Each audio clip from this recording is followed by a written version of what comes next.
Okay, I clicked on the one again that's me. Oh, there we go.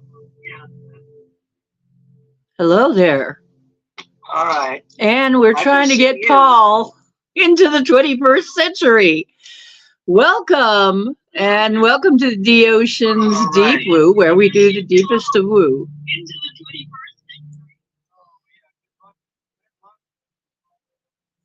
century. Deep woo, where we do the deepest of woo. Okay, Paul, hit that blue link there. If you don't see it, they've been messing with me all day, you guys. Hi, Gemini. Hi, Scotty boy. They've been messing with me all day. Jason said he got a notice that I was going to be on tomorrow at 12. I don't know, man. I think I'm being messed with. I think they're screwing with me. I really do. Whoa, Paul, did I lose you? Did I lose Paul? I think I did. Oh, geez, come on. Hey, kitty.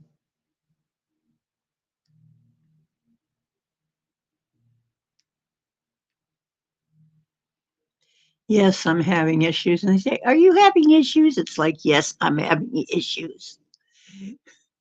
I'm the ocean. This is the Ocean's Deep Woo, and here we do the deepest woo. And we also do technical issues. I don't know why. It's just one of those fun little things. Happy hump day. Okay. Happy hump day. That's right. I think I'm getting humped or something here. Let's see if I can.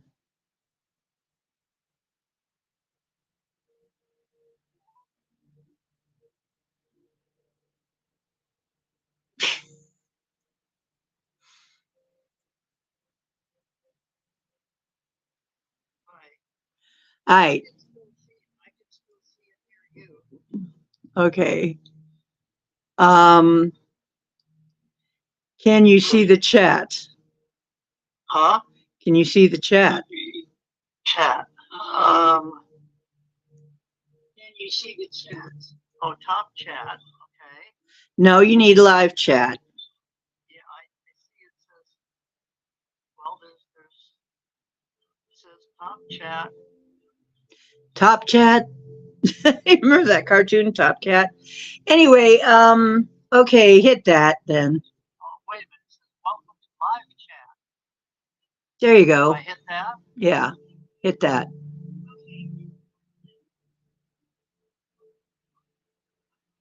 Oh, great. Now what? Well, I hit that, and now.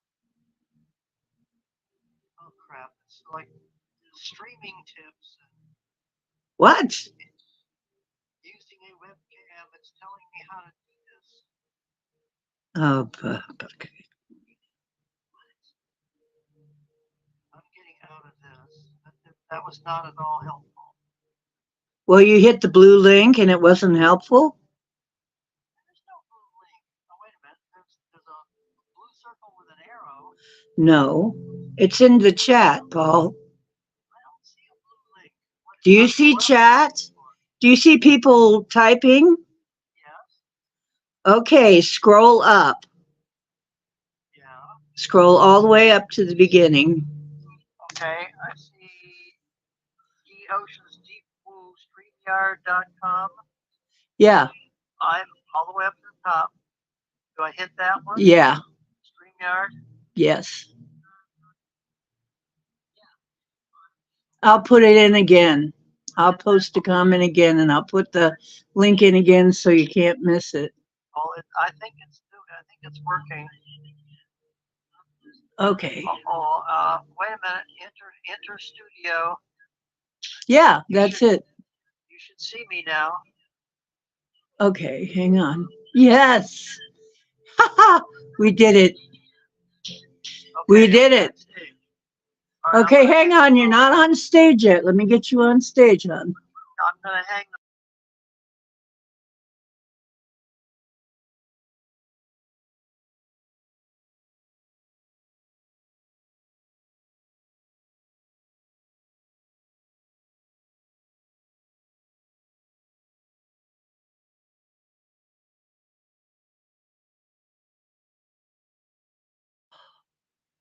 Hello.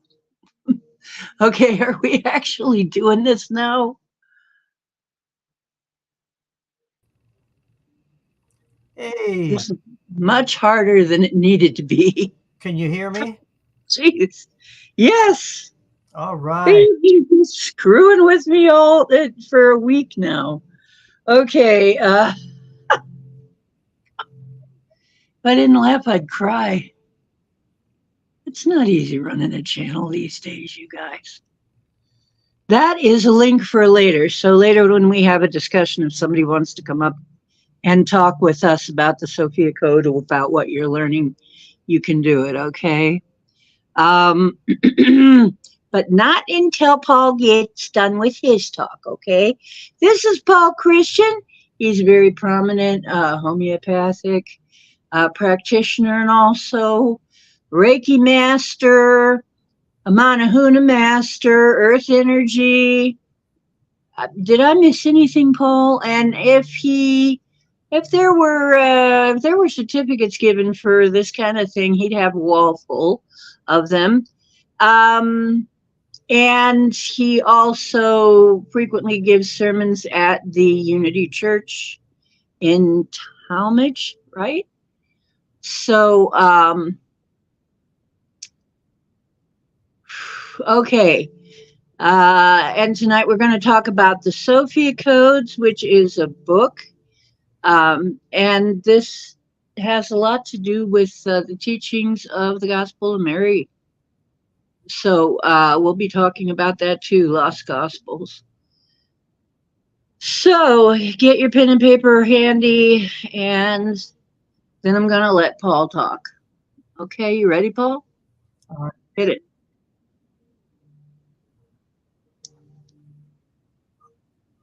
I'm ready. There's a repeat where I'm hearing everything. I'm hearing you, and then I'm hearing you again with a delay. Okay, let me see if there's anything I can do about that.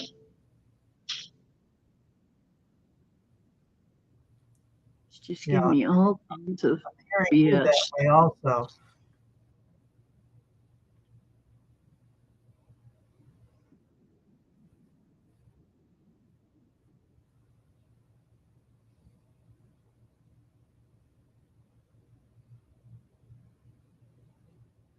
Yeah.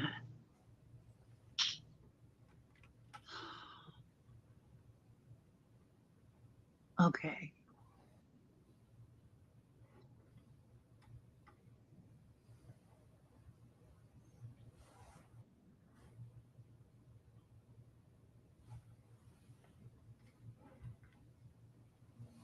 No. I'm closing my other possible tabs. Okay, are you still hearing it, Paul? No, no, I didn't hear it that time. No, you fixed it. Whoops. Oh, yes, it's just a longer delay.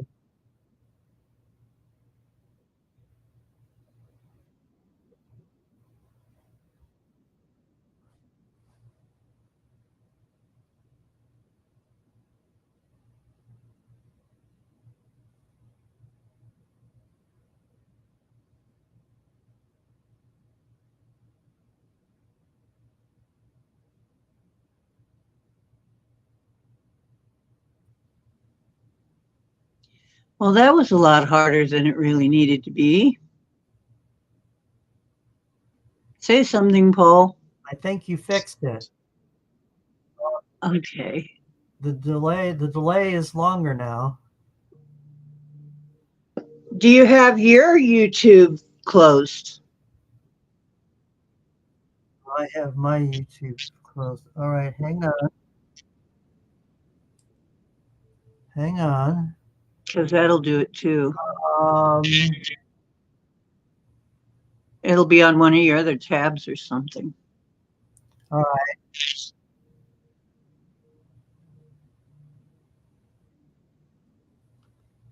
Okay.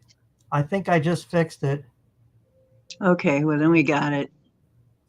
All We right. got it, guys. Yeah, that was my fault. Sorry. Mr. That's okay. It's non-techie. that's okay. We'll drag you into the 21st century somehow, Paul. Yeah, my sons have been trying to do that for years, so. I know I didn't want to go either, but it's okay. It's relatively painless. Okay. Really, you'll be okay. We're all here for you, Paul. Okay. Right, you guys? Everybody say hi to Paul. Oh, here comes Mr. Important. Wait a minute. Here comes the real star of the show. Come on. Come on. Can you hear him in the background here? Says, Mom, you're starting a show without me? Come on. Get over here. Okay, hang on a minute. We got to have my co-host here. Okay, there he is. He's going to want more cat treats for a speaking part. There. He's got a speaking part. Yeah, I know. You're going to want more, huh? Okay. I can't hardly do a show without Cowboy being with me now. He's got to be right there by my side. Okay. The only reason you're in the 21st century is because pants weren't a requirement. That's Scotty. Okay. Scotty. Okay, Gemini and Scotty are here anyway, so. And Kitty. Hello, Kitty. Did he sign his model release? What? Cowboy? Did you sign your model release?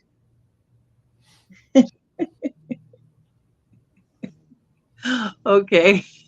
Now that we've seen Cowboy and he's made his appearance and said his piece, said hello to everybody. This is just so professional. You know, we run a very professional operation here. Paul, so anyway, how did you come by running into this information? Well, we got an invitation from a friend that we hadn't seen in 15 years. We went over to her house, had a very nice conversation, nice reunion, and she had this book. Let me get it. Hang on. There we go. The Sophia Code. By Kaya Ra. That's not a taken name, is it? That was her original. That's a spiritual name. Yeah, that's her spirit name. Definitely. Yeah. Well, she needed to make a break from her previous life. Absolutely. So she had been severely abused as part of the sex slave trade from 3 years old. Oh, Lord, that's her life horrible. Was very painful. She had numerous near-death experiences, spent a good deal of time out of her body because it wasn't safe to be in. And once she removed herself, once she escaped from that, she took years to heal. But then she became I think some of that early training of being out of her body so much, she became a fantastic channel. And was, I think that's kind of how it happened to me too. I was floating around my own body for a long time. Yeah. So she dedicated herself to helping people. So, Maybe that's why we agree to let that happen, is so that we'll end up being natural channels. But well, that's for another discussion. Go right ahead. possibly, I don't know, but sometimes I think I know my childhood was difficult, but through my healing journey afterwards, I allowed that pain to be transformed into compassion. Yeah. And I have great compassion, and Kaya does. It's obvious that she does also, because I've seen numerous interviews with her. But she was at home um, at Mount Shasta City, which is at the base of Mount Shasta. Now, if you haven't been there, it is like metaphysical heaven. It's a tiny little village, like 3 blocks long. There's a main street 3 blocks long, and in that 3 blocks, there's 4 metaphysical bookstores. So, it's, you know, so there's a whole orientation towards spirituality, and Mount Shasta is a sacred mountain, and Saint Germain hangs out there, Yeah, I've been to Shasta. It's lovely energy there, really. and um, there are beings of light who live in the fifth dimension under Mount Shasta, or in it, or whatever. But there's a whole community of fifth dimensional souls living an enlightened life down under Mount Shasta. So the energy is absolutely incredible. Hmm. So anyway, Kaya is in meditation, and she was in a house that had a lot of like large wooden beams. And suddenly the house started shaking, and the beams were dissolving into atoms. The entire room uh, turned into intense white light, and a a thunderous voice. Here, let me find it. I'm going to get this right. And this thunderous voice said, "I am Sophia, the one divine mother creatrix of all life. Are you listening to me?" Well, the light was so bright and the voice was so loud, it was pretty much unbearable. But she managed to stumble out, "Sophia, are you the Greek goddess of wisdom?" "No, I am Sophia, the one divine mother creatrix of all life. Are you listening to me?" Wow. And she realized that this was actually the divine mother speaking to her. Oh, wow. And so she wanted to participate, but she had to tell her, "This is unbearable. I need you to turn down the light and turn down the volume because I want to work with you, but this is unbearable." And so that happened. The light kind of was the white light was suffused with gold, and then she could see the room again. And basically, Sophia asked her to write a book, and that this book was going to be her gift to the world. Wow. And so then she saw a whole like thousands of ascended masters, and then 7 feminine ascended masters kind of came forward. And they are the ones that she is channeling in the book. And the book, this is basically my new Bible. I have not found anything in many, many years that has excited me as much as this.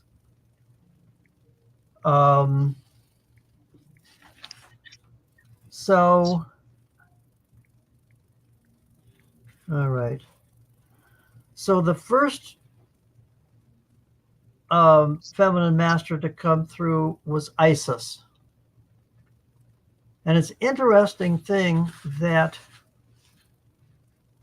this is not well known at all, but Mother Mary and Mary Magdalene were both priestesses in the order of Isis.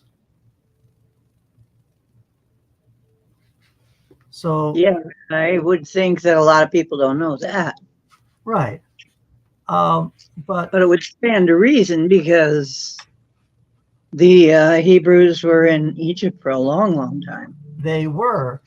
And if you remember the story, when Jesus was 2 years old, evil Herod was hell-bent on eliminating him because Literally. it was a threat to Rome. Yeah. And so basically, Joseph was warned in a dream, and they escaped to Egypt. Egypt. So at 2 years old, they all, Joseph and Mary and baby Jesus, went to Egypt. Right. And that's where the ancient mystery schools were and are, if you know how to find them. Right. But one has to be careful now with a mystery school in a fundamental Muslim country. Absolutely. So you have to kind of be underground and secret about that. Okay. So basically, and the second one is actually Hathor. Hathor actually lived and taught and before Isis. So Isis was actually a priestess in the Hathor lineage. So they're kind of like they're an aligned lineage. Yeah. Okay. So those are the two Egyptian, like the Egyptian connection. Now, each of these feminine Christed masters has a section where they talk, of course, through Kaya. But they have this introductory with beautiful, beautiful information, and then there's an initiation. So there's actually 7 of these Christed masters, but there's 8 initiations. So 7 with each of these feminine masters, and I'll go through them. But the last one is with the dragons, with the Sophia dragons. And an interesting thing, these Sophia dragons, that is actually the angelic seraphim. They are the angels of fire. They are the burning ones. But they are actually in the, they're in a higher dimension, but they are in the form of a winged dragon. Isn't that interesting? Yes, yes. And it is interesting. So we could be thinking we're seeing dragons, but they're seraphim? Yes. So that could really be seraphim. They are extremely high order of angels, very powerful. Which would make sense as to why they're around me and angel wings all the time. Dragons is because they're actually seraphim. Yeah, each one has 6 sets of wings, and the wings have eyes on them. So it's kind of amazing. 6 sets or 6 wings? 6 sets of wings. So 12? Well, 12 wings, but 6 sets. And Wow. but they, like, if you try to like actually look at them, they would be kind of like blinking in and out of reality. They're kind of hard to focus on. Well, that would make sense. Okay, that explains a lot. Because some of the early descriptions of angels are pretty scary. Yeah, right. They won't, the cute little Pleiadian looking ones, I mean, the pretty ones that we have now that people think of angels. Older versions of angels were pretty scary, actually. Well, but ascended beings can look like anything. But angels can appear however they need to appear. A good friend of mine is a wonderful healer, and her client at the time was a Native American woman. And so this huge 20-foot tall chieftain with a full headdress of feathers came in and was talking to the client. And suddenly my friend realized it was Archangel Michael. Yeah. He appeared in a form that this Native American lady could relate to. Wow. Yeah. So that's kind of mind-blowing. That is kind of mind-blowing. Hook says she's seen them. Yes, one talked to me before. Mm-hmm. And they walk through the fire. Yes. Very interesting. And Scotty is telling her to lay off the wine. Hey, that's Scotty for you. That's Scotty. Silly Scotty. But It's okay. Scotty is our class clown. Archangel Michael can appear and sound, soft, gentle, loving. But if you ask him for protection, suddenly he's 20 feet tall, has a flaming blue sword, and a shield. Yeah. And looks like a complete badass. Okay? Yeah. So, they can appear however we need them to appear. Absolutely. So I agree. Okay. I agree because I have one that's huge, okay? And the thing is I can make my spirit match his height. I can get out of my body, and then while I'm bilocating, I can look him in the eye.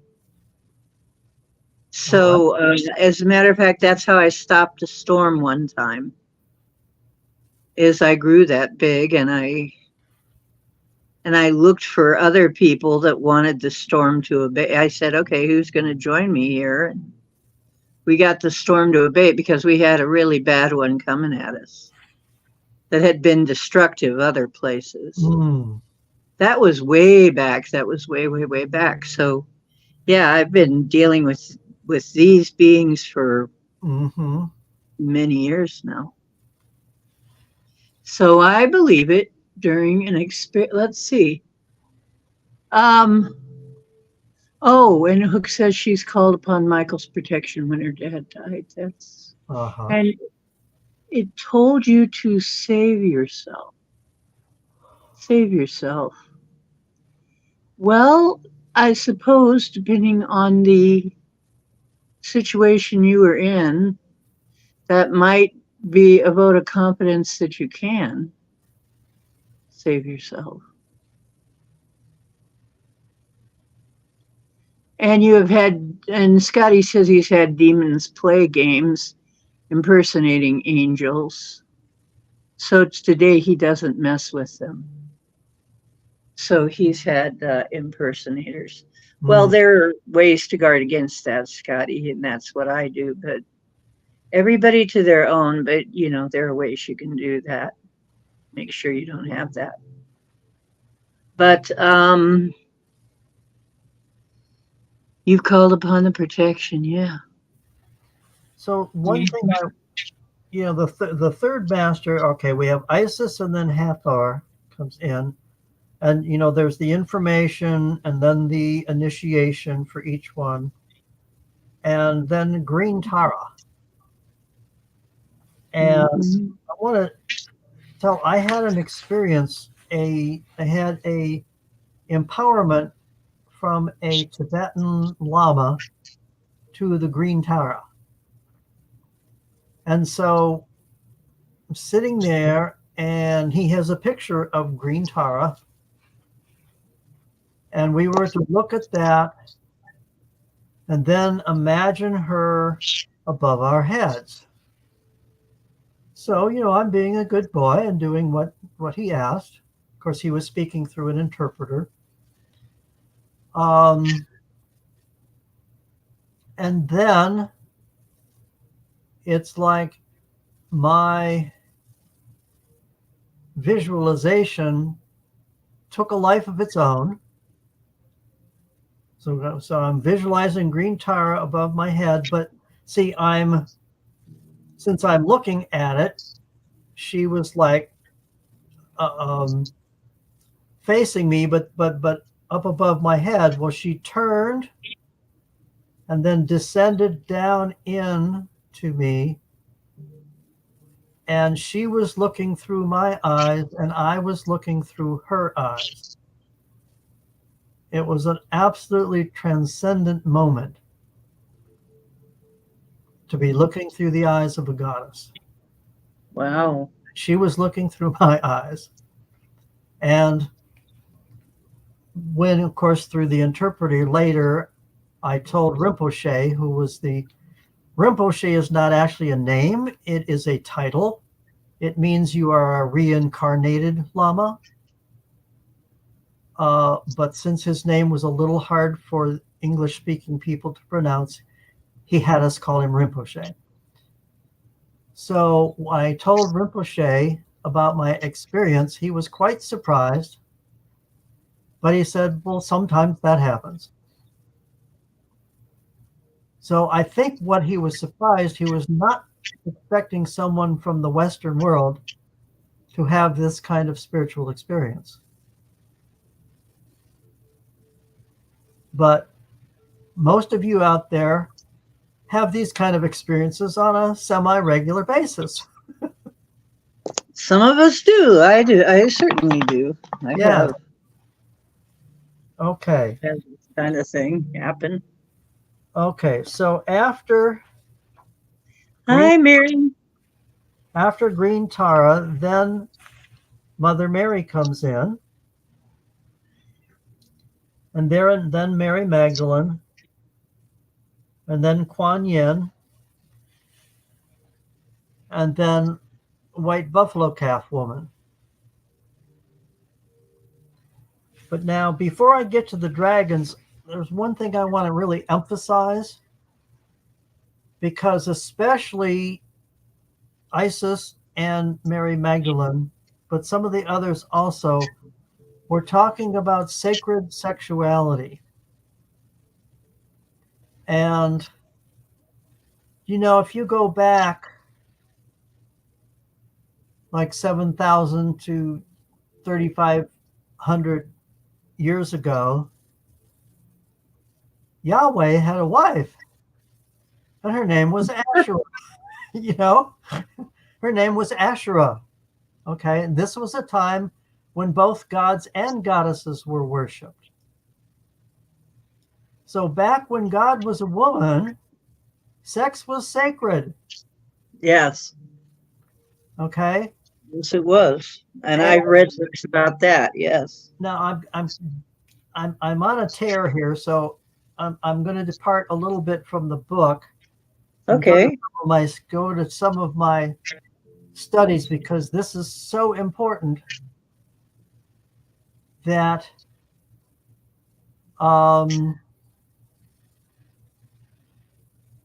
Mary Magdalene was a Christed feminine master and actually a friend and student of Mother Mary before she ever met Jesus. Ah. And when they met,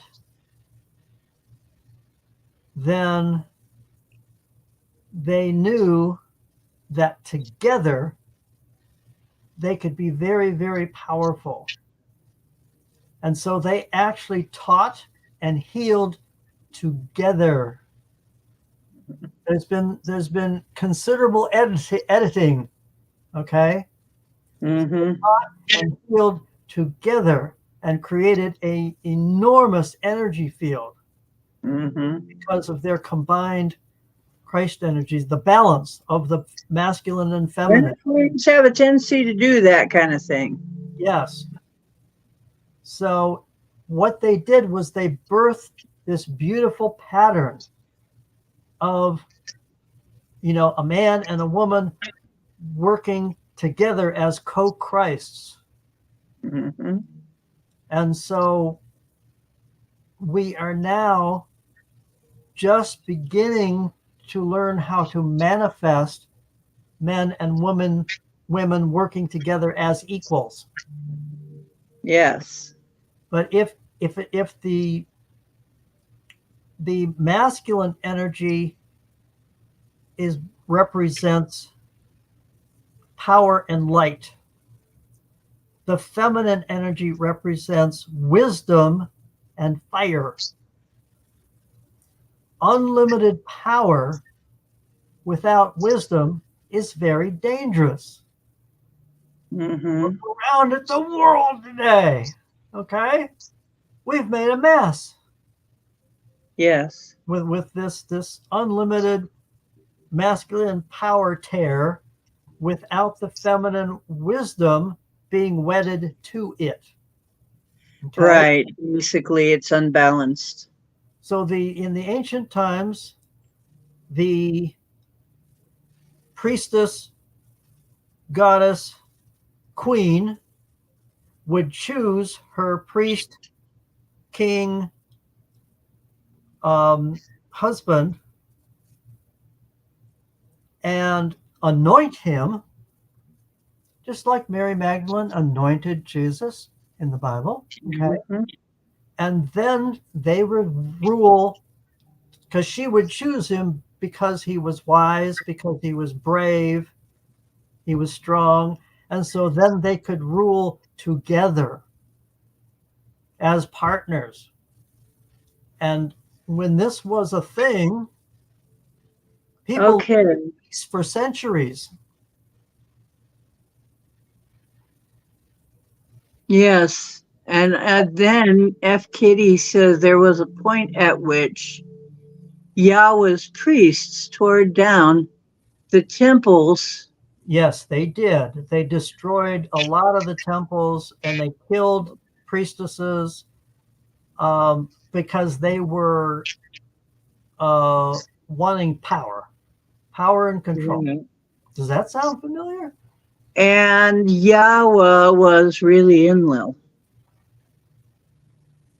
Yes. Mm-hmm. But that's a whole nother program. That's a whole nother story. That's a whole nother book. Yes. But okay, what I'm driving toward here is that the wedding of the masculine Christ energies and the feminine Christ energies and Mary and Jesus were an outward expression of that, but that has to happen within each one of our hearts.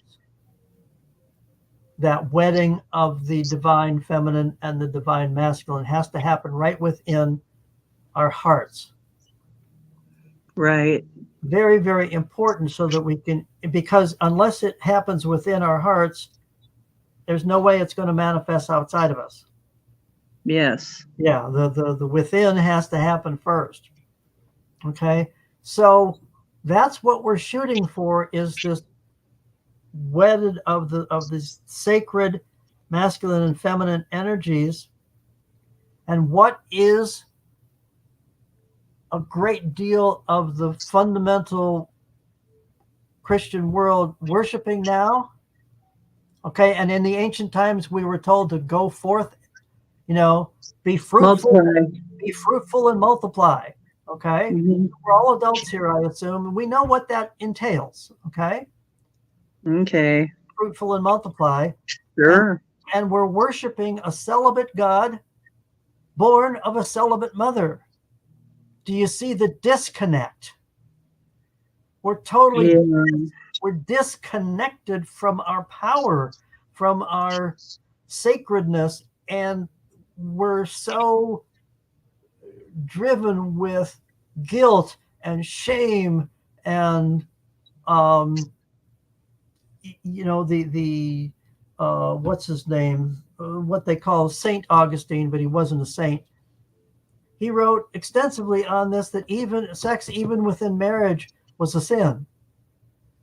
So you got all these people racked with guilt and shame about something that's sacred. But that's a way to disempower so that you can control them. So we need to get back. We need to get back to that sacredness. And what makes it sacred is love. Mary's going to like this. Love sanctifies. Mm-hmm. Not only sex, but anything that you're doing. If you're doing it with love, it sanctifies it. It becomes a divine activity. Yes. And I don't care if you're, making widgets in a factory.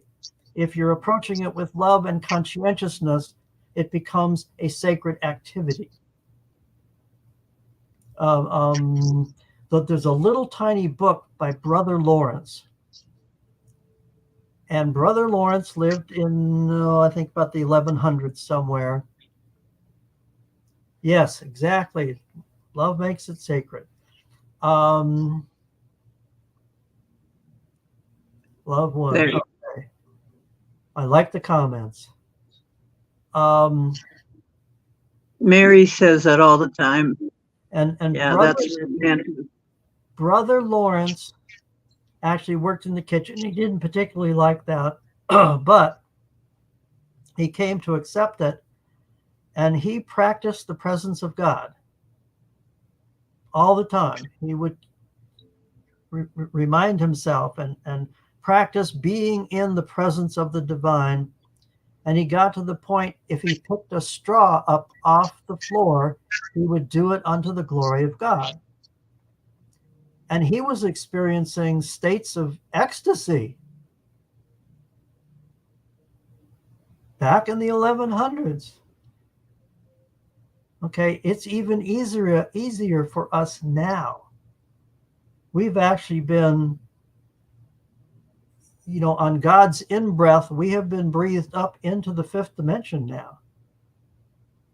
And so this should be easier. We're in the beginnings of it, and we haven't quite manifested it on the earth plane yet.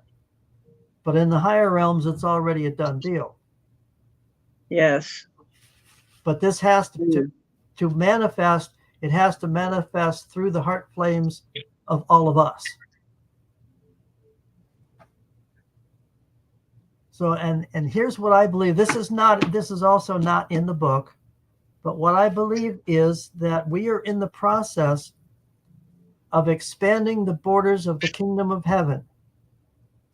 So this is a fully embodied process because we have to be fully in our body and have this divine marriage within our hearts and anchor that into the earth plane so that the divine energies can flood through us into Mother Earth. So we're not supposed to be getting to heaven. We're supposed to be bringing heaven here and establishing it on the physical earth plane in our bodies and on our beloved Mother Earth. I have said that so many times. We're not here to go somewhere. We're here to bring it here. Yes, Yes. I absolutely agree. And that is through our frequency. Yes. It's a frequency trip. It's not a physical trip. Right. Well, it is going to be physical, though. It's going to be felt on the physical level, but it's not a like you're walking or riding or flying a plane. It's a frequency and energetic shift. We know it's recorded right in the Bible when people would ask Jesus, well, where's this kingdom of heaven? He said, it's within you. Yes. That was the bottom line. Okay, are we ready to hear about the dragons? I think we're ready, even though Angel Wing's going to be so sorry she wasn't here in person. Because Angel Wings has got her dragons around her all the time. You record this, right? Yes, it's a recorded. She can watch it. She can watch it as she'll see it. It'll be on YouTube until YouTube takes the channel down, so don't worry about it. Well, I'll try not to say anything. And YouTube was not taking the channel down, right, folks? They're going to help me to make sure that YouTube isn't taking the channel down. We've got some protection. I'll try not to use any of the AI buzzwords so that you don't lose your channel. Okay. Something about dragons.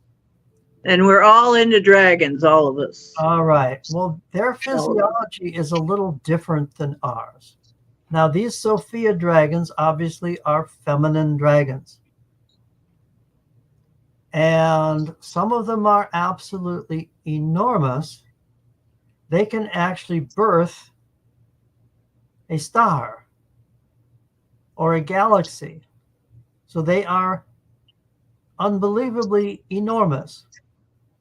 Wow. I'm not saying that they're all that big, but some of them are. And the way their physiology, an earth woman will have a heart and a womb.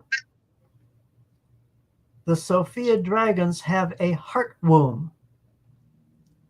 Wow. So anything they give birth to is with all the love of their heart.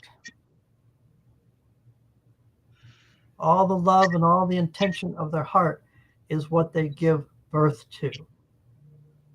Wow. Yeah. I think that's pretty amazing. Yes, I'm trying to wrap my head around what a heart womb would be like. Yeah, it's kind of one of those things that you can kind of like, okay, I hear you, but you just sort of have to accept it without total understanding. Scotty says a heart womb, a heart and a womb, it's all I need. That's all he needs. But he's also a boob man, so he'd like some boobs. But I know him. A guy after my own heart. Yes. Well, everybody. I mean, everybody. If it weren't for boobs, there wouldn't be any of us here. That's right. Wouldn't be a mammal on Earth, would there? Anyway. So, okay. I want to say something about the dragon initiation. The dragon initiation activates your, oh, wonderful. Yeah.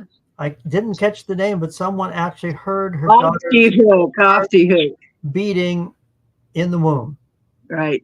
Wonderful. The dragon initiation actually activates our golden dragon light body, which it's a protection. It will actually help protect us from the toxins in our physical environment. Oh, we need that. And it will protect us from unbalanced energies, I've been asking for that. because I've been saying we need something for the toxins. It's like they're toxifying every darn thing I've been asking for. I've been saying, guys, what do we do about these toxins? What do we do about it? We're being poisoned. We can't ascend if we're poisoned. well, I advise people to get the book and go through, the advice in the book, and I found it helpful, is to, go through the initiations in order. It's not an absolute requirement, but it's advised. Mm-hmm. And I can see going through it. Now, I've done all 8 of initiations twice, and then I've done 5 of them 3 times. And this is also not required, but it's just like, I'm so drawn to this. That you're a little bit ADD. I'm Well, I'm an attunement junkie. Okay, sue me. yes, you are. I'm actually at master level in 7 different forms of hands-on healing, and Yes, you are. at advanced level in 2 more. So yeah, Paul, are you aware that we have found the remains of a dragon in the United States? But it's huge. what was that, the Dragon Mountain scene that you sent me? Yeah, I Yeah. think it was. Yes, we have dragon. And here's the funny thing. Its bunghole is in Washington, D.C. Exactly. Oh, This is not a joke. This is real. We can show I it. like that. Oh my God, is this appropriate? This is so appropriate. That just sounds right. Yeah, I'm like, But there are so much. Okay, there's this book, channeled by Kaya Ra. There's like Patricia Code Robles has been for like 40 years almost, giving all this wonderful information. There are prayer groups, meditation groups, Reiki groups, service groups all over the planet. I mean, literally millions of people working for good. And we are sending this beautiful energies into the collective. And we have to understand that we're basically living in thought soup. yes, we are. I have one client who's sometimes troubled. Oh, oh, she's right. I miscalled you. It's not ADD. It's OCD. I'm so sorry. Yes, that too. OCD. Okay, and yes, the swamp butts. Oh my goodness. So Yes. so in this thought soup we live in, about 50% of our thoughts are actually ours. I have a client who'll call me up and say, Paul, I just had this horrible, horrible thought. I must be a terrible person. And I have to tell him over and over again, it's not your thought. I bet I know who that is, but I won't mention Don't names. say. It's not your thought. Who it is, though. Okay? So here we are all racked with guilt because we had this terrible thought.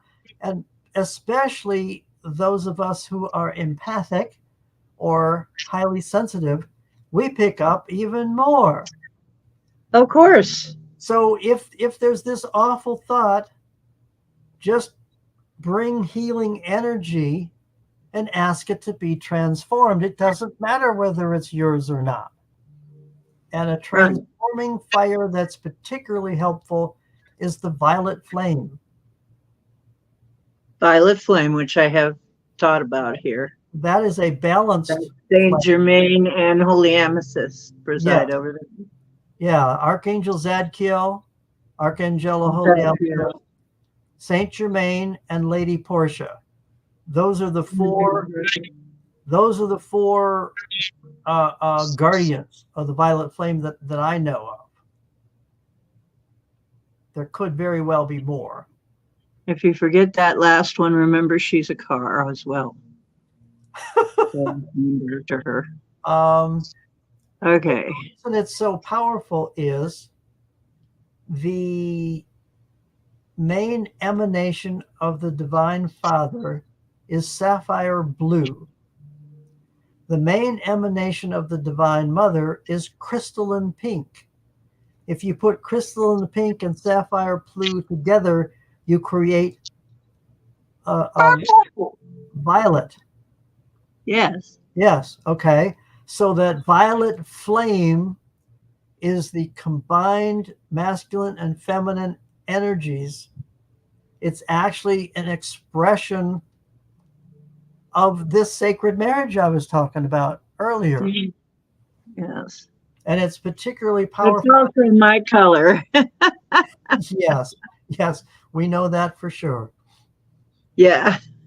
So basically, if you call on the violet flame, look, okay, let's say you're watching the news and you hear something, oh my God, this is terrible thing is happening.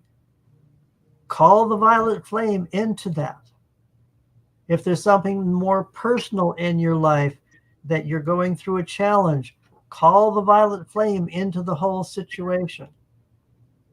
You know, if you stub your toe, you can call the violet flame into your toe to help heal it. It's you know, it's an amazing resource, and it's completely free. Right. And Kitty is saying the more you practice is this thought mine, the more you learn discernment. That is true too. I believe that, yes. Yes. And that's something Rika used to say. My teacher Rika, she used to say, look, you can that's an access consciousness tool. Is who does this belong to? I Right. send it back with consciousness attached, send it back to the person it came from, and Paul is saying, or we can choose to transmute it. Right. Well, you know, I had an experience where I was in church and the speaker was doing a meditation. And I want to emphasize that speaker was not doing anything wrong. They did not say anything wrong, but I had an internal reaction. They were talking about, you know, take a deep breath in and breathe in, you know, divine light. And then breathe out any stress or imbalance, whatever. Okay, now that's a fairly normal meditation technique. Yeah, pretty typical. Okay, so there's nothing wrong with that. But I had this very strong internal reaction when she said to breathe out stress and whatever. I had a very strong inside no. Nothing comes from me but divine light. Right. Nothing goes out for me that's imbalanced. If I'm going to breathe in divine light, then I'm going to breathe out divine light. That was my personal reaction. So whatever that means to the rest of you, then, you know, you can use it or not use it. Yes. Well, I kind of have trouble with that myself. I kind of like when now I do sit in the shower and ask the water spirits to help me lose the negative stuff. Well, I think that's good. But if I'm breathing in something and I want it to be transmuted, I want it to be transmuted if there's anything in me. Mm-hmm. I don't want to just leave it around for somebody else to run into or, to go anywhere else. I think I want it to end with me. Maybe, and that is a step up, is that if there is something negative going on and it comes to you, then maybe, and of course, there's the old technique that we used to be taught all the time of sending it back. But now I'm thinking that we can transmute it and then it ends with us. If it's Right. being sent to me, then it ends here. So that is a thought. There's one other thing talking about like uh, um, I have to sit in the transforming. chair, but anyway. Yeah, talking about transforming. Um, there's a technique I used in Reiki. Let's say someone comes to me and they have a pain somewhere. What I will do is say, I want you to use your imagination. If this pain had a color, what color would it be? Now, the reason I ask them to use their imagination, now some of you folks, you could look inside and you could see the color, okay? But many people in the world don't believe they can do that. So if I said, look inside and see the color, they're going to shut down and that's it. That's the end of the session. All right. But if I say, use your imagination. If this paint had a color, what color would it be? Well, most people believe they can use their imagination. So they come up with some color. Let's say it's red.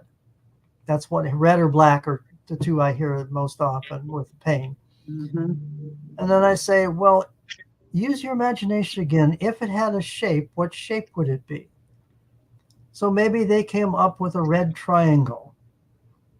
And then, is it heavy or light? Is it shiny or dull?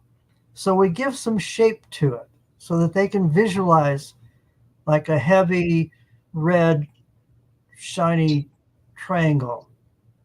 And then I ask them, can I have it? And I tell them, and they usually always say yes because they want to get rid of their pain.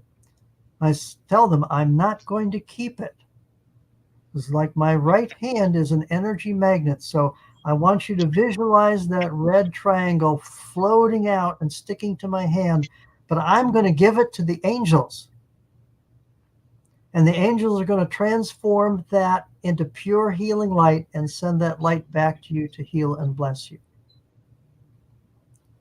So this is a way of getting rid of it, but it's not just breathing it out. It's actually giving it to the angels, consciously asking them to do the thing they're really good at, is transforming energy into healing light. And they really love it when we ask, because one of the things that came to me about angels is, how would you feel if you trained for a job for 100,000 years and no one ever asked you to do it? They are absolutely delighted when we give them permission to do their job. I tell them that all the time. Send your angels out on missions. They don't want to be unemployed. Right. Well, they don't like to be idle. They really don't like to be, I'd call them idle angels. They don't like it. Well, one of my friends was in meditation, and she had this beautiful vision of angels all around her. And then she noticed something really odd. They had dust on their wings. And she asked them, why do you have dust on your wings? And they said, because you haven't been sending us on any missions of mercy.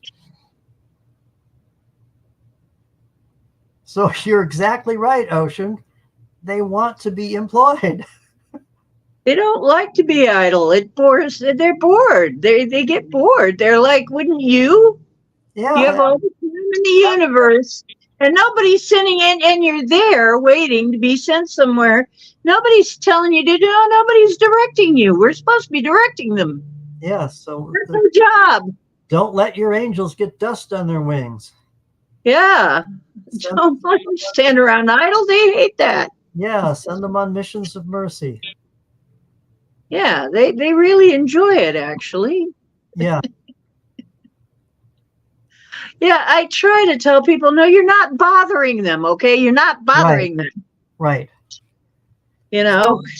So does anybody have any questions or comments on the Sophia Code that I've been going over?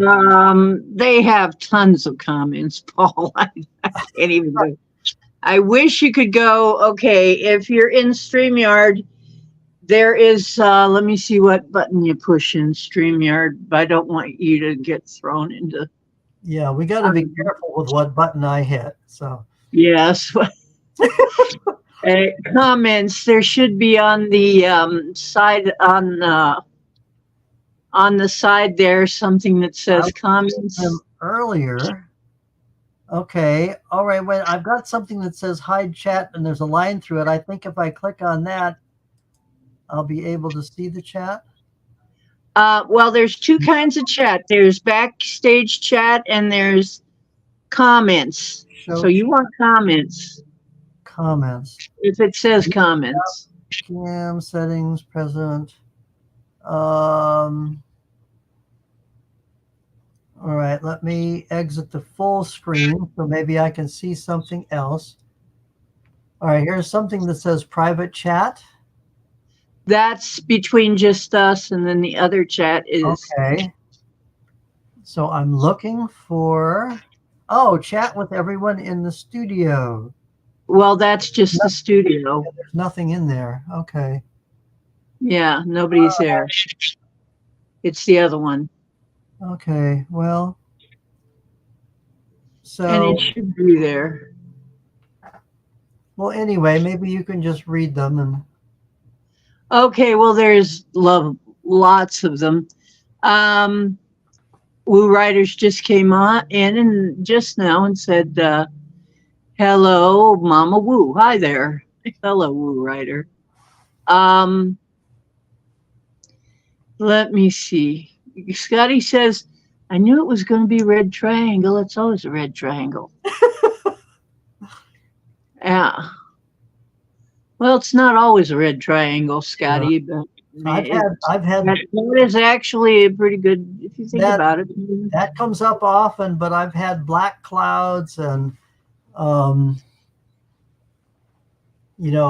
rocks and lumps of coal and crystals. I used to dump a lot of crystals for some reason out of my back. I don't know why there were all these crystals stashed in my back. Scotty said, just think about it for a second. If all our thoughts create, where do our creations go? Baby, where do our creations go? Dum. And Pam is at her son's tonight and won't be there much longer. Okay. Let's see. And he's talking about triangle, and angle is another word for angel. Yeah. Could I say something about the thoughts created? Yes. Now that is true, but a stray, fleeting thought is not going to create much. If we have a persistent thought accompanied with emotion, that is what is really going to create. So comment with emotion. If we're upset about something for 10 years and dwelling on it and thinking about it and feeling horrible about it, then that's going to create sickness in our body. Okay, I'm going to have to help somebody here. If you have that effect, and I've had that effect where it looks like I'm the only one chatting, you have to go out and come back in. You have to reboot the chat. They've done that to me before too. That happens to me in YouTube. And then you'll find that other people have been chatting all this time. So I do it every now and then anyway, because my chat freezes, which is why I ask you guys to type something. And if to see if it froze. And if I don't see anything, then I know I need to do a chat reboot. Our creations go to the glory of Creator. Do any of you have questions about anything Paul has said so far? They've made a lot of comments. They were commenting right along when you were talking. I mean, Yeah, I would. Like Scotty says, I have terrible thoughts all the time, but I know I'm a sweetheart. And Kitty says, if you practice enough, it will save your bacon. And that is, if you practice, who does this belong to? And that's true. A lot of people say they're ADD, OCD. That kind of figures. We probably all are a little bit. That probably comes with the territory. No, I tried to tell you the important ones that actually made sense and without context, without too much context. Yeah, Grandmother Sophia. So Lewis says, "Oh, Grandmother Sophia is our creator," and F. Kitty is driving and listening. Okay. And Scotty says, "No, he explained it well as he went along." So everybody was following you. Nobody had a problem with any of it. Yeah, but they're pretty smart. My crew ain't everybody, you know that. But doesn't it make sense that Sophia is the actual creator giving birth to things, because guys don't give birth? That's right. We're an important part of the process. Yes. We get to have the fun, but still, it is the woman who gives birth. So it is the Divine Mother, and also a feminine form is actually the Holy Spirit. But now I have this theory, pretty solid, that everything we cannot see is the Divine Father, is spirit and light. And everything we can see in the physical world is the Divine Mother. Mother, okay, that comes from the Latin, mater. Manna. Okay. Mater. The word matter and mother come from the same Latin root of mater. So it's like our physical bodies are a manifestation of the Divine Mother. And so we have to make sure we're actually in our bodies. Those of us who have experienced trauma tend to float. You've probably heard that saying, he was beside himself.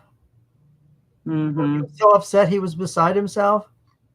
Sometimes, do you ever have a day when you keep I had years shoulders on a doorway?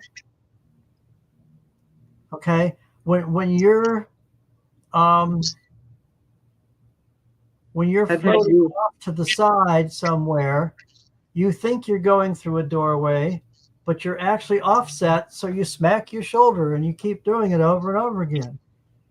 So we need to center. Would you like a good technique for centering? Sure. Okay. So can you see how I'm rubbing my heart center? Okay. Yes. All right. So you can say, let's say you're upset about something. Even though I'm upset, I deeply and completely love and accept myself.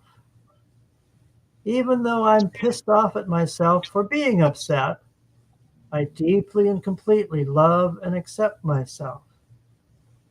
I deeply and completely love and accept myself. I deeply and completely love and accept myself. just that long will get you centered in your body. See, when I was younger, I just didn't want to be in a body. I hated it. I didn't like it from the time I got here. I wasn't happy with it. And I spent a lot of my time, by the time I was in my teens, into my 20s, I spent a lot of my time hanging around out of my body. Mm-hmm. And even up into my 30s, it took me a long time. And then when I find, and people would say, you need to ground. And then they do all of this stuff to try to get me to ground. And I did it, but I never felt any different. I would do what they'd tell me, and I'd think, what's wrong with me? But it wasn't safe. It wasn't safe. So when eventually, but I figured out what it was, there was some other stuff in my body. And if you're really a pure spirit and you're trying to be in your body when there's other scary stuff in there, it's like trying to walk along in a muck bottom pool, right? You ever been in one of those swimming holes where it's all mucky on the bottom? And that feeling, that sort of slimy, mucky feeling, that's what it felt like every time I tried to get in my body, and I'd pop out again. Mm. And I had to get some of that out in order for me to be able to tolerate being in my body. The trauma had pretty much made me jump out because it wasn't safe. And a lot of times, if you jump out and leave the door open, something can jump in. And so that was one of my lessons, is that I had to take my body back. I had to take back my own body. You know, one of the key words that when Sophia was talking to Kaya, she used the word sovereignty. And it's Yes. like that word rang so true to Kaya. It was like this, it was on fire in her brain, sovereignty. So you were actually establishing sovereignty within your own body. Yes. I'm getting a nudge to tell a story because I have a sense that many of your people have a history of trauma. Yeah. Okay. So I had this one client. We all do, in fact. Okay. I don't know a light worker who hasn't had some trauma. Okay, I don't know. I think we. Well, I got a nudge to tell this story. True story. I had a client who had a extremely abusive childhood, and then she picked a guy and had a 20-year abusive marriage, which she finally got out of. So she's telling me the whole story in detail. It was very painful. But when she got done, she said, I must have done something really bad in a past life to deserve this. I must have really bad karma. And right at that moment, I got a download from the Holy Spirit. And I was able to tell her, no, that wasn't it at all. When you were still up in heaven, before you came into this lifetime, a call went out. We have a family down on earth in trouble. Generation after generation of dysfunction and abuse. And we need a soul with enough light to be born into that family to break the chain. And you stepped forward and said, I have enough light. I'll go. And she And just we thought it was a pizza run, but it was a pizza with everything. But anyway, go ahead. Yeah, it started doesn't seem that hard from where we are. Well, she just started crying because within a few moments she had gone from victim to hero. Right. You Well, made her a hero. Later, after she had gone home, I was having some quiet time, and I realized that I could receive that message for her because the message was also for me. For you, yes. And I started crying. Of course. I did break the chain. Yes. I did it. Okay. Yes. Let me tell another. This is a cute story. I was, that dad That's what we're all doing, I think. That dad that's out playing with the kids in the yard, and all the neighborhood kids come over, playing baseball or kickball or whatever. Okay, I was that dad. I did not have that experience as a child at all. I didn't either. But one time, one of the little neighbor boys, little Donnie, came over during the day and knocked on the door, and Linda, my wife, went to the door, and Donnie said, well, and my sons are Andrew and Aaron. They said, can Andrew and Aaron come out and play? And she says, well, Donnie, they're in school. And she goes, oh, well, can Paul come out to play? Ah! That touched my heart. Of course, I was at work, but that really touched my heart. Can Paul come out to play? I picked. Well, you would if you were there, probably. I don't know the ages of people, but I picked John Walton from the Waltons and Charles Ingalls from Little House on the Prairie. I picked those as my role models. I think that's what Dad is supposed to do. I didn't always pull it off, but at least I tried. Thank goodness we had some role models like that. There are people who don't have any role models. But just because you had a very difficult childhood does not mean that it's because you have bad karma.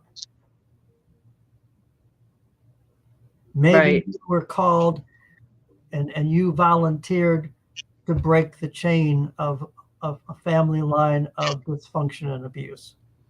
And I really have gotten multiple messages that that's what I did. Mm-hmm. Exactly what I did. I think a lot of us were called to do that. Because there was so much of it. Yes. But we've been through so much trauma in this world. We have been through so much trauma through the ages. I mean, and my people on my mother's side, the Native Americans, the Cherokee, the Trail of Tears, the Great Depression, 2 world wars. I'd say, and that's just recent. That's just recent history, really. Right. That's not even ancient history. So ancient history is even worse. Yes. So, yeah. And that carries through the lines. And do you know why that is, Paul? That it carries through the lines? One of the reasons is because we have a tendency to come back into the same bloodline. Quite often, souls are born back into the same bloodline. Yeah, we tend to travel in soul groups. Yes. So whatever you do now, it's like if there's any more, if there's any more of you in the future, you're actually doing it for the good. It reminds me of the rule about making every decision from the viewpoint of it's going to affect 7 generations into the future. Yes. You make every decision like, how is it going to affect 7 generations into the future? And if you do that, you're going to make different decisions. You're going to make much more thoughtful decisions. I agree. So that's the way that I understand it. Well, part of it too is your mitochondria, remember. Your mitochondria get passed on through your mother's side. Yeah. And You know why that is? go ahead. I found out, and this was a woman homeopathic doctor. Okay, that the reason it's all the DNA is all through the mother is there's plenty of mitochondria in those little swimmers, the little sperm, the male sperm. Okay, but in that heroic upstream swim, all the energy is used up, and the mitochondria are completely used up in that heroic swim. So the only ones that are left are in the egg. So it's Jim, all, so guys, we give it all for the cause, but it's the women who the mitochondria pass that down from generation to generation. It's very interesting, but I thought that was fascinating. by the way, Gemini Moon thought your message was beautiful in the stories. And the chat is full of heroes. That's right, F. Kitty. The chat is full of heroes.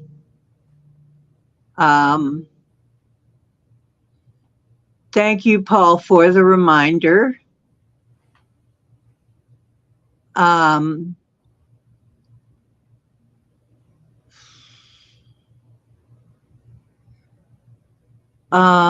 on. And yeah, great reminder, Paul. Yeah. And Scotty says, I'm here to remind everybody it's okay to smile and laugh. But we have a tendency to be really hard on ourselves. And I'm getting better and better at being kind to myself.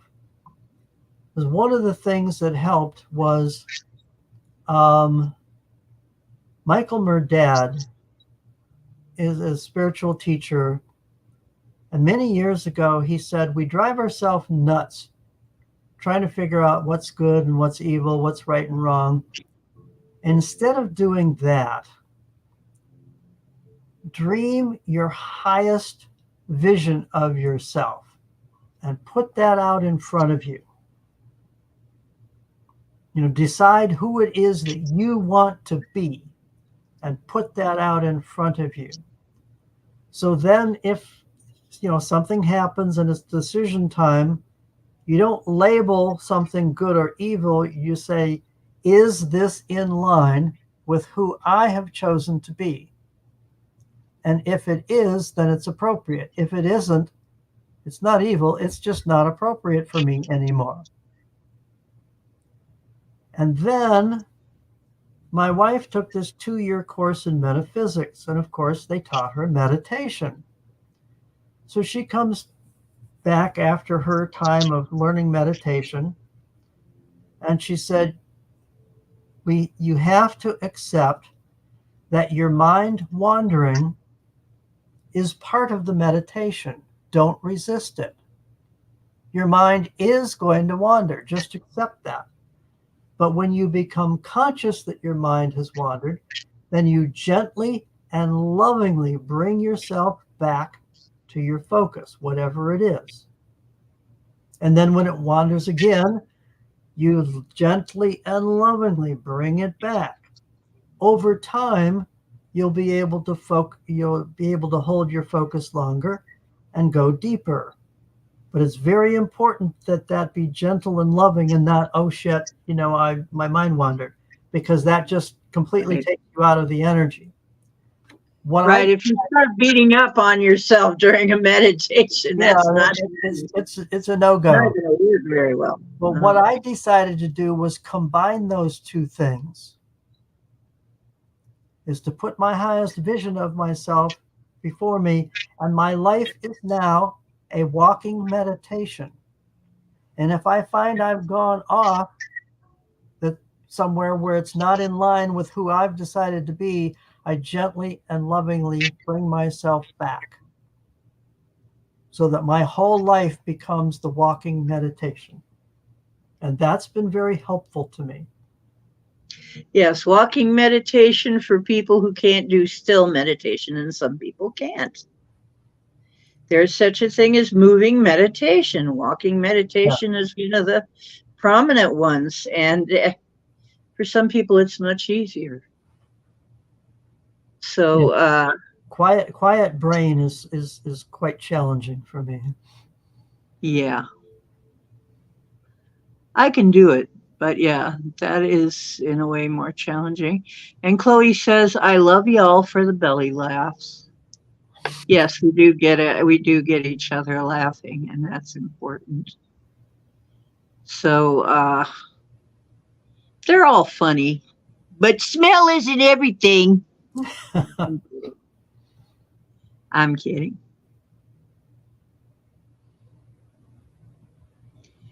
No, you know what? If since when do I care? No, look, I'm fine. We all fine in here. Giving each other a reason to laugh is fine.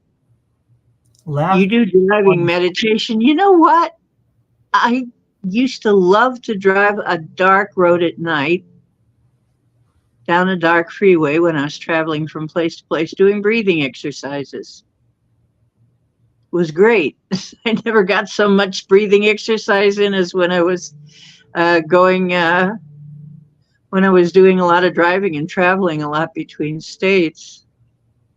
I really got a lot of meditation in, Mm. you know.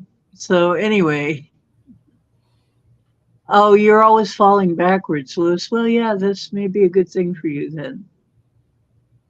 This may be a good way for you to do.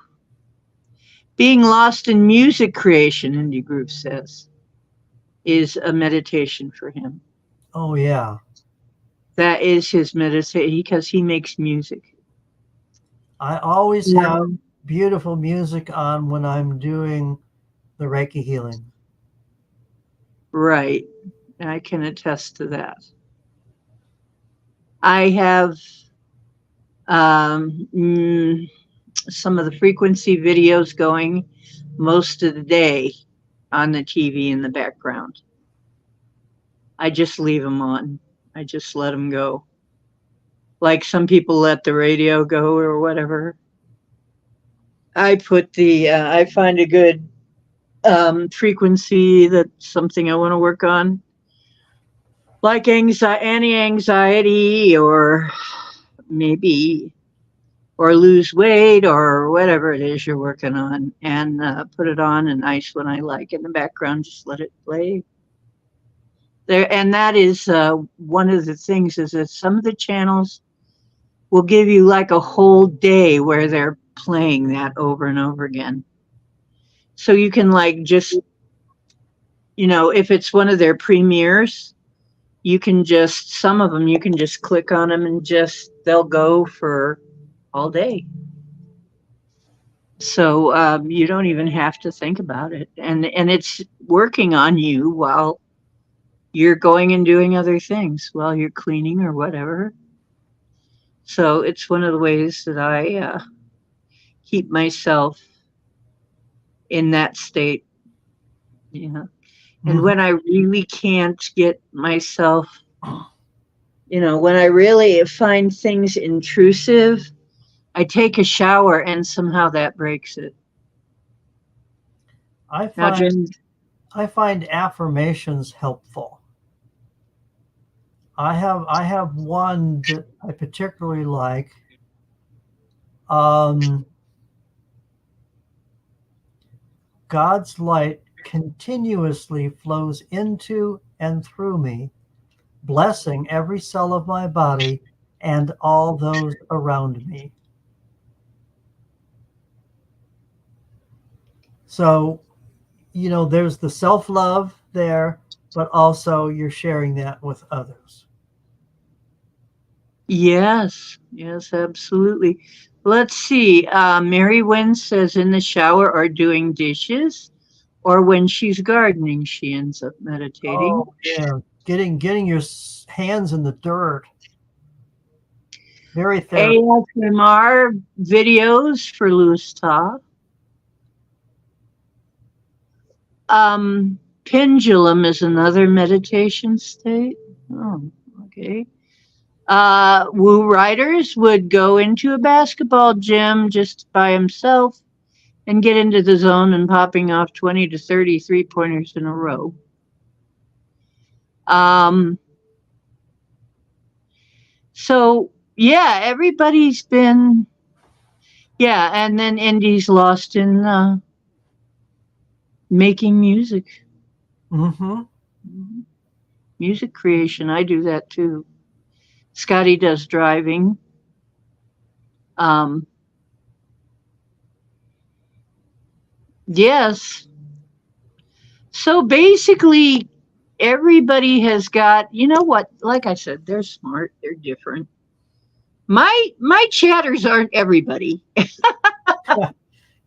First of all, most of them are going to understand you the first time. You won't have to explain as much to them. I Mm-hmm. love that.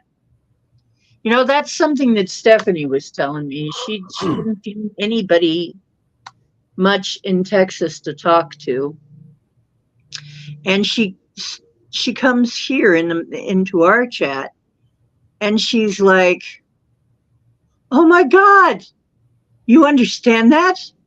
Oh my God," and she's talking. So I ended up talking to her on a phone, helping with something. She goes, and she mentioned something, and I said, yeah, and I completed her sentence. She says, "You know about that? I don't have to explain it. You mean I don't have to explain all this stuff to you? You just know it?" And it's like, yeah, I do. Yeah, we And she's like, "Oh God, this is great." She's like so excited because you end up with so many people you go through in a daytime that you can't explain what's going on with you because and it's not healthy to try to explain to a fundamentalist deep spiritual truth. They're simply not capable of hearing it, and you actually push them farther away. So, but it is wonderful to find your soul family. yes, Really wonderful to find people that you can, you know, even like Ocean and I have conversations on a fairly regular basis, and we don't always agree, no, we don't. but But but we it's not talk about it. Okay, we discuss it. She says what she thinks, I say what I think, and then before I go home, we hug, say goodbye, and then we do it again the following week. I mean, so it's like if everybody always agreed with everything, wouldn't that be just enormously boring? you'd never get another viewpoint, and that's not the God, point. that would You just be need to have other boring. viewpoints. Boring. Yeah, we need to have other viewpoints coming in. It's I okay. I find my life been enriched because I've done Native American sweat lodge, Hindu puja, Zen Buddhist services, um, been to Catholic weddings, and I find I've been enriched by, because if I'm going to do something, I don't, I'm not, nothing's in reserve. I jump in with both feet and I'm just going to experience whatever it is. I have no intention of converting. I'm just experiencing that energy, and I've been tremendously enriched because now I had one one time at our healing circle we used to have, this one lady came that I'd never met before, and she had a serious illness. She got on a table, and I think there was 6 or 7 of us, all with their hands on her. And she had a tremendous healing. I mean, whatever her disease was, it was gone. It was healed. Mm-hmm. And then I was prompted to say the Lord's Prayer in the Aramaic, the original Aramaic that Jesus taught, because I've memorized that. And so what it does is gets me on that same wavelength or frequency as Jesus, and then I ask him to bless the person. So I did that, and when I was done, she said, I've never heard the Our Father in Aramaic before. So I knew she was Catholic, because if she was Protestant, she would have said the Lord's Prayer, like I just did. People who say the Our Father are Catholic. So knowing that, I said, would you be willing to do some homework? She said, okay. So I told her to do a novena, which basically you light a candle and keep that candle lit, and every day for 9 days, that's why novena is 9, that basically it's a tradition, a rite. If a loved one's passed on, you do a novena and you pray every day, and that helps them get into the light. But it also helps you let go of them and bless them on their way. So I wanted her to get it in her consciousness that her disease was dead and gone, so that she didn't pick it back up again. And Right. so, but the important point is I gave her something in her tradition. And that's the way I like to work. If she was Hindu, I'd have probably told her to work with Ganesha, or one of the other Hindu Or gods. do the chanting, because they do chanting. Yeah. So you have to meet people where they are. Yeah. Otherwise, they're not going to be able to relate to you. Eventually, we're going to be, I really think all this, the starseed, all of the light workers, I think we're really beginning to get to the point, though, where when we get together, we're going to be able to relate to each other without having to go very far. I mean, without having to go outside of, or do any kind of, without having to think about it too much. Like Stephanie, that's like, oh my God, I can actually talk to you. I can just talk. Yeah, it's wonderful. I do have, okay. I think we're going to be able to do that. And as more people understand it, then we're going to be able to do that more often, because as it is, we are seeing the word get out, and all of this is becoming more mainstream.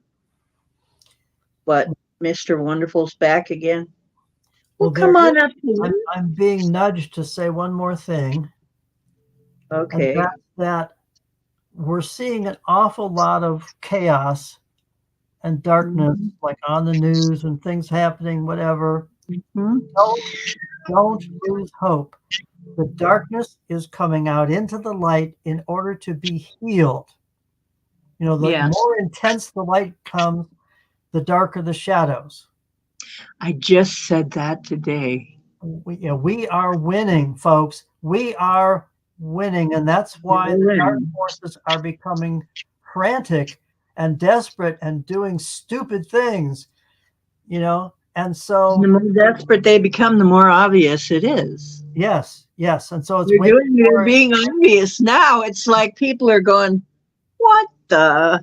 So it's waking more people up. Now it's going to get intense for a while, but just keep doing your prayer work and your meditation and your healing work and whatever it is, being conscientious at work, whatever it is you do, keep doing that and keep the hope, because I have a prophecy.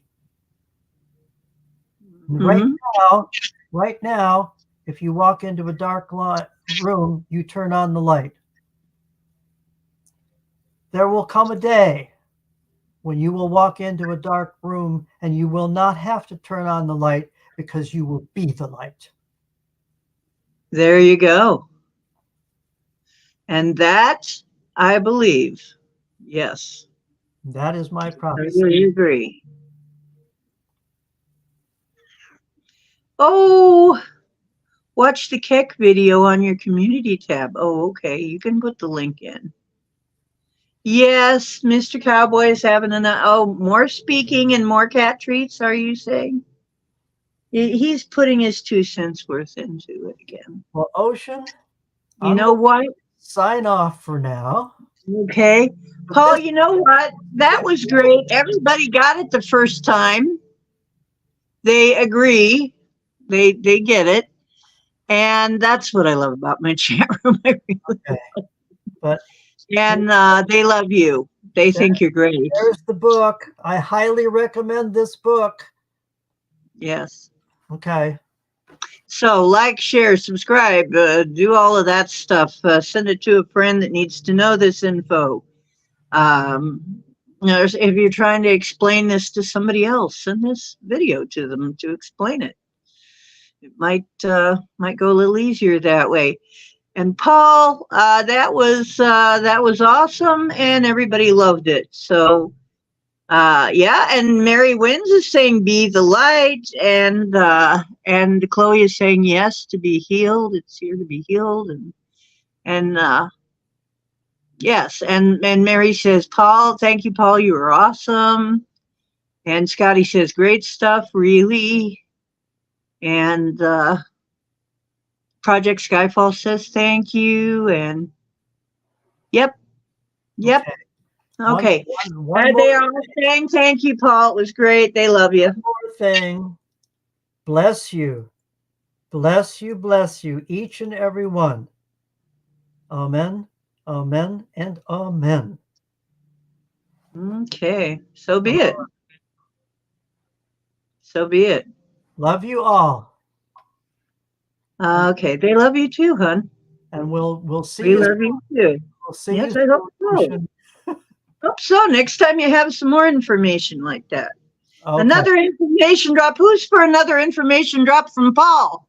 All right. Everybody. Okay. Take care, everybody. Okay. Bye-bye, Paul. And thanks so much for coming on. My pleasure. Okay. I love my chat room. And Paul, he's a good egg. He really is. He's a good guy. He is one of the kindest people I know.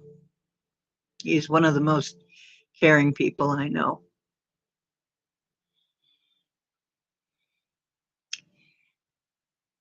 We one love one and one love. Yes, there you go. Yes. Yes. I'm not into Ammon, but I know what he meant. I'm more into the so be it, or so mote it be. Keep your chin up. Absolutely. Wow, you made it to 1308. I'm still working on breaking 500. You just ate eggs. And then he's got a frog there. You ate frog eggs? You're weird, Indy. Yeah, Paul is cool. Paul is really cool.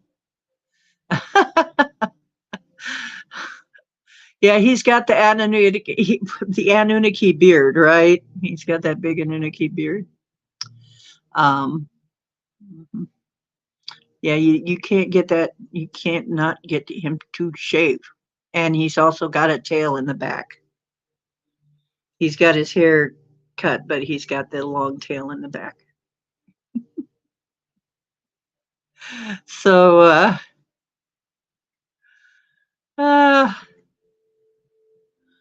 I'm Mrs. Claus.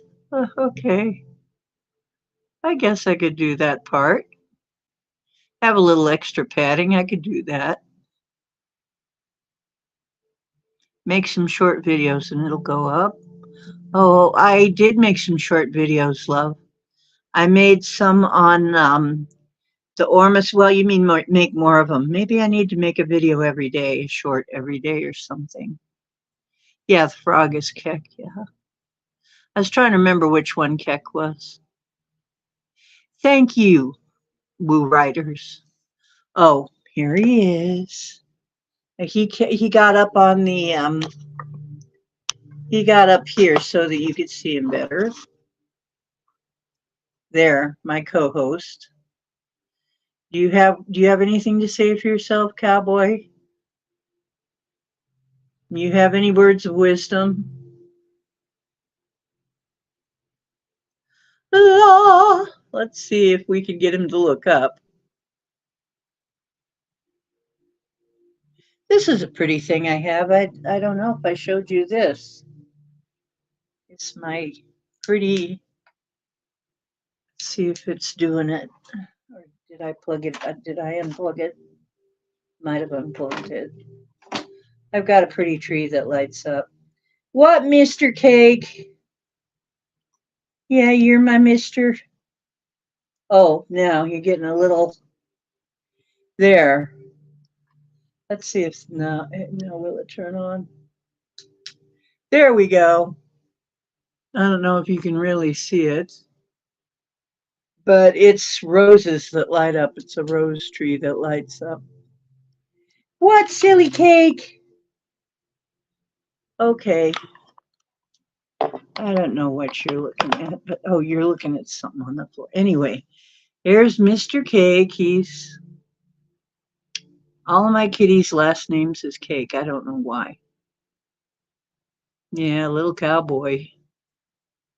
My sweet little boy. He's the moo thing. Bump, bump, bump, bump, bump. Moo thing. Bump, bump, bump, bump, bump. Are you a moo thing? They're calling you Moo Cat. Are you going to stand for that? Nah, he's going to sit down. He's going to lie down. He's too lazy to stand for that. He's like, nah, I am who I am, Mom.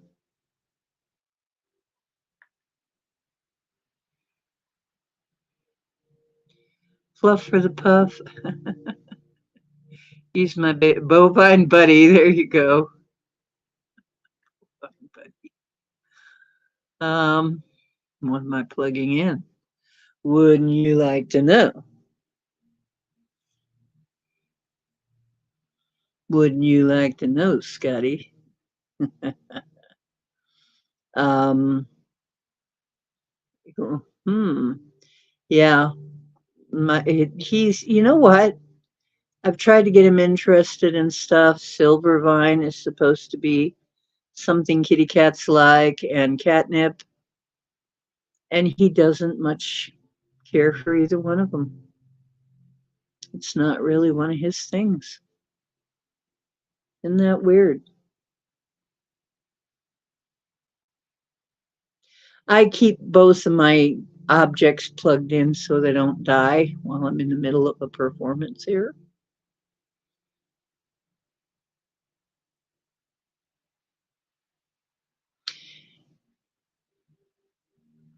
Charge the batteries. Oh, that's right. I got to plug this. Whoa. Yeah, let me just knock things down. That's going to help a whole lot. No, Scotty, I was plugging in my vibrator, okay? Just because I was getting bored. Okay. No, I wasn't. Come on. Come on. Okay. I got something to show you that's kind of cool. Wait. There. These gloves, I don't know if you can really see them that well. They've got the places, they're acupressure gloves. They've got the places to push, and they give you this tool. Got it off Temu, of course. It was really cheap. And it shows you the zones to press with the stick so that you can work on various organs from your hand. The acupressure points. I thought that was so cool. So while I was listening to Paul, I was giving myself an acupressure treatment. And that was pretty good time. Who wants to only get off on sunny day? What? The orbs buzz around her ears. Oh, okay. The gals aren't running on so. You guys. Vin Diesel invited Putin to the Caribbean for dinner. Well, that's interesting. Vin Diesel. Thank God for rechargeable batteries, exactly.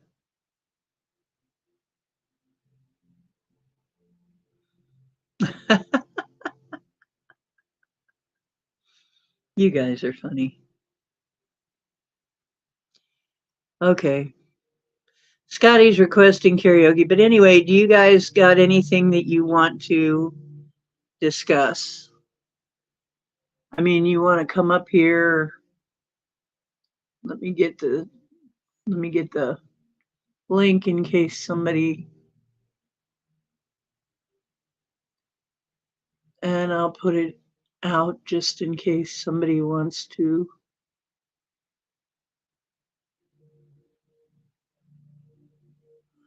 Okay. There. Anybody wants to come up and say a few?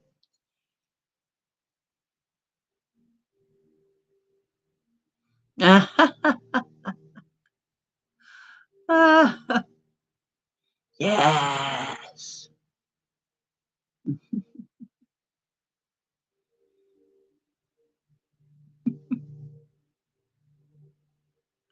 Oh, you guys are something else, I swear. I can't even imagine. One of these days we're going to have a meeting. One of these days we're going to have the Deepu Expo. Okay? We got to have a Deepu Expo. By the way, I want to show you my shirt. I don't know if you can really see it that well, but it's all Sasquatch and mushrooms. It's all Sasquatch and shrooms all over the shirt. Sasquatch and mycelium.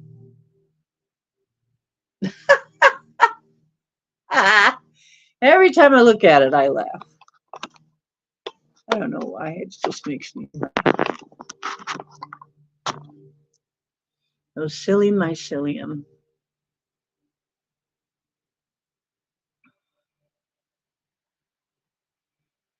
Thank you. That was another Temu thing. I found it on Temu. Use my link if you're going on Temu, though. If you go on Temu, please use my link so I can get credit. But Scotty would carry his date home like a six-pack wearing those gloves. Oh, my goodness.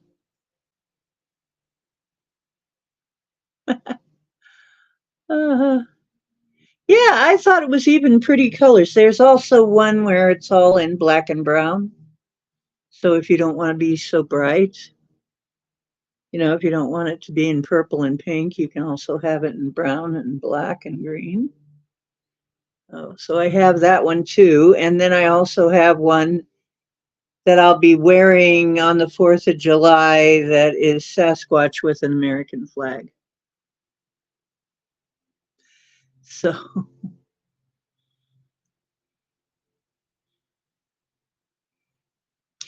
Oh, you should say it, Toga. You have a spare sheet. I don't take no sheet from nobody. You're grounded from Joanne's. Grounded from Joanne's. Oh, coincidence. I'm wearing rubber gloves right now. Mary said cryptically, darkly. No, I'm looking for some fungi myself. I'm looking for a fungi. Oh, Mr. Lewis is coming in. Well, hello, Lewis. There's Tom. Here's my Hey, body. Lewis. Oh.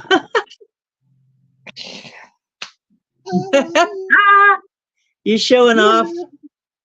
You showing him off? That's cool. Yeah, I like that guy, Paul. He's good. That's cool.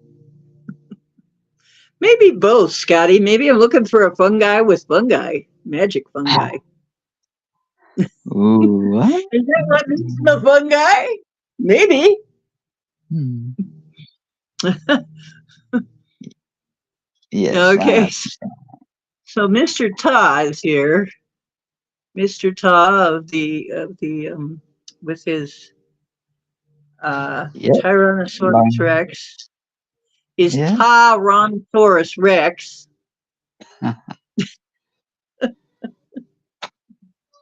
And his bears.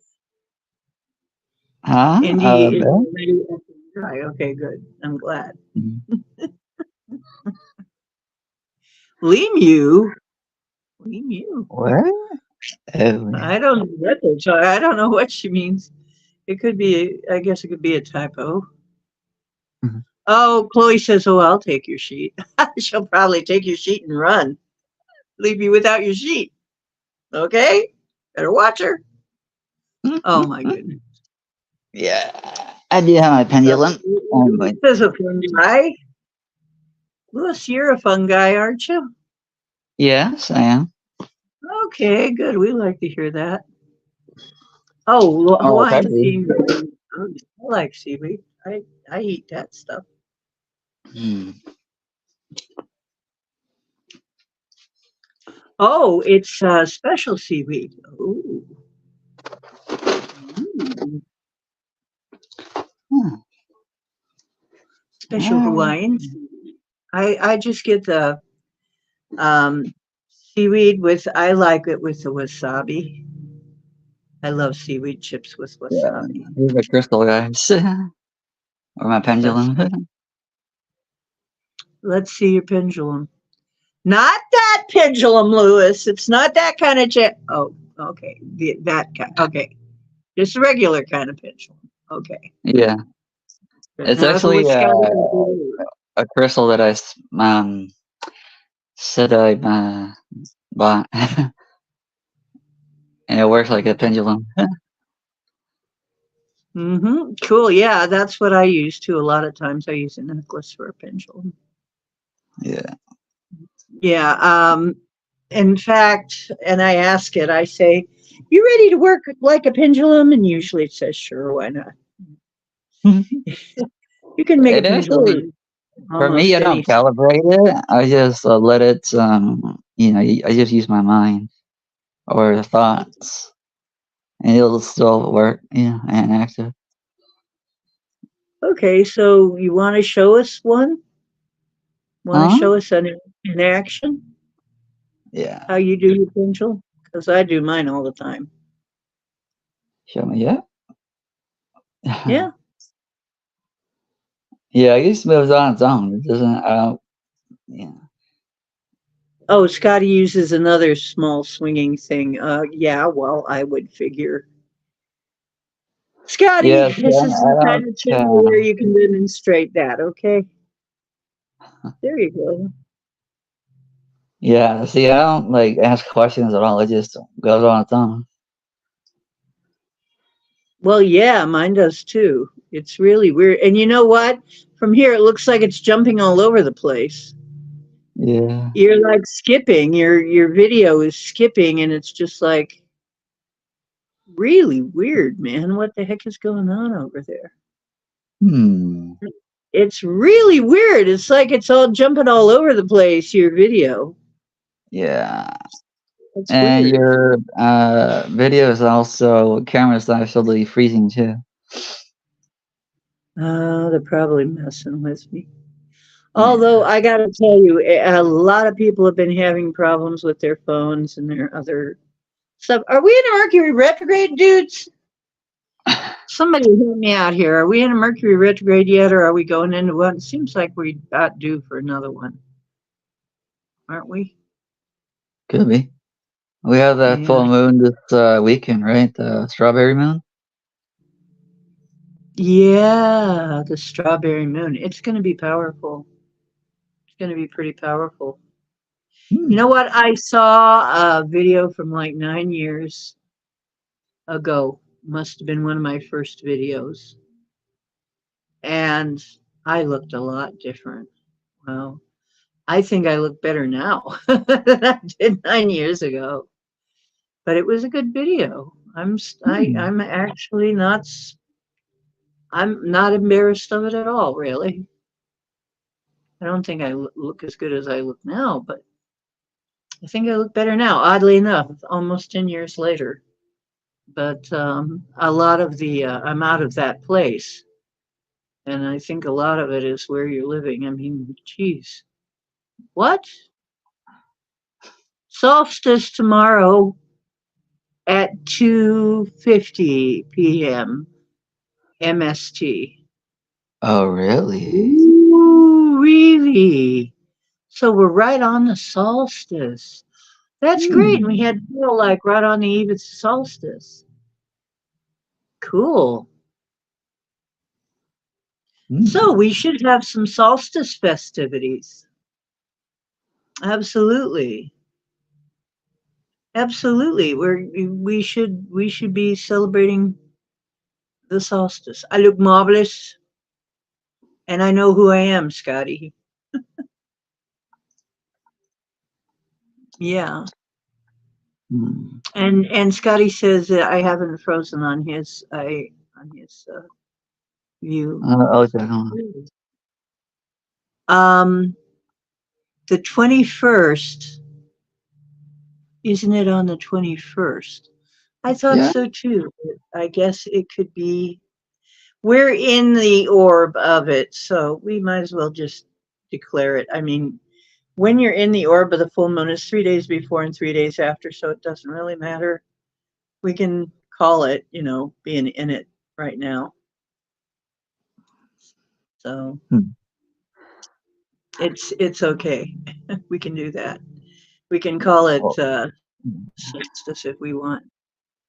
or We we could do can. let's see, the solstice readings like on the day of Yeah, we solstice. could do some. That's true. Since this is so close to solstice, I could get out my cards. You want some cards, you guys? Hmm. Lewis will get out his pendulum. Scotty will get out his pendulum too, but for an entirely other reason. Scotty get Scotty Yeah. takes out his pendulum for. I still need to practice and learn Mhm. how to use it properly.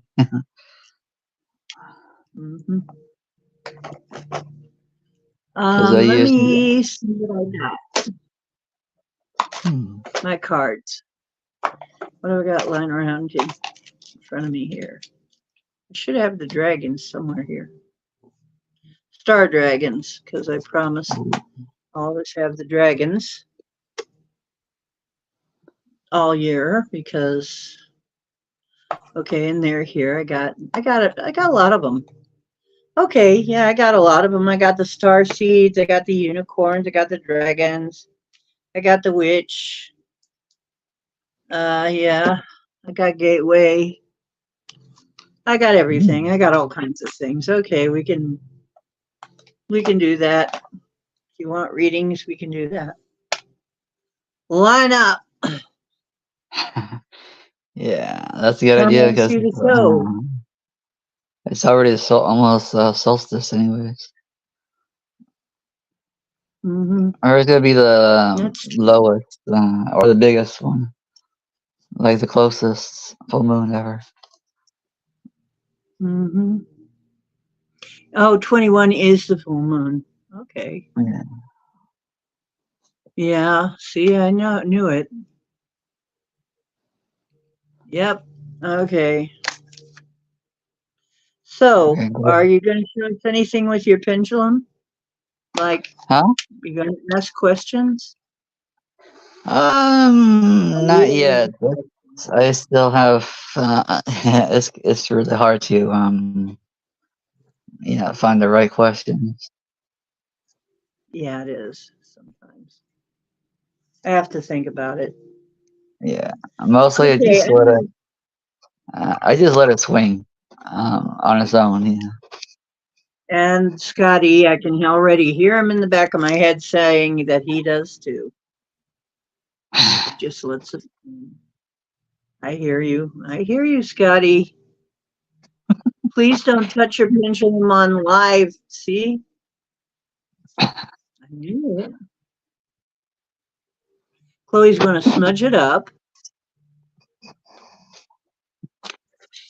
Oh, I don't find Okay. it wrong. I just let's see. When I bought it, I played with Tibetan singing bowl at the store to cleanse it. Oh, cool. Play us. Oh, at the store.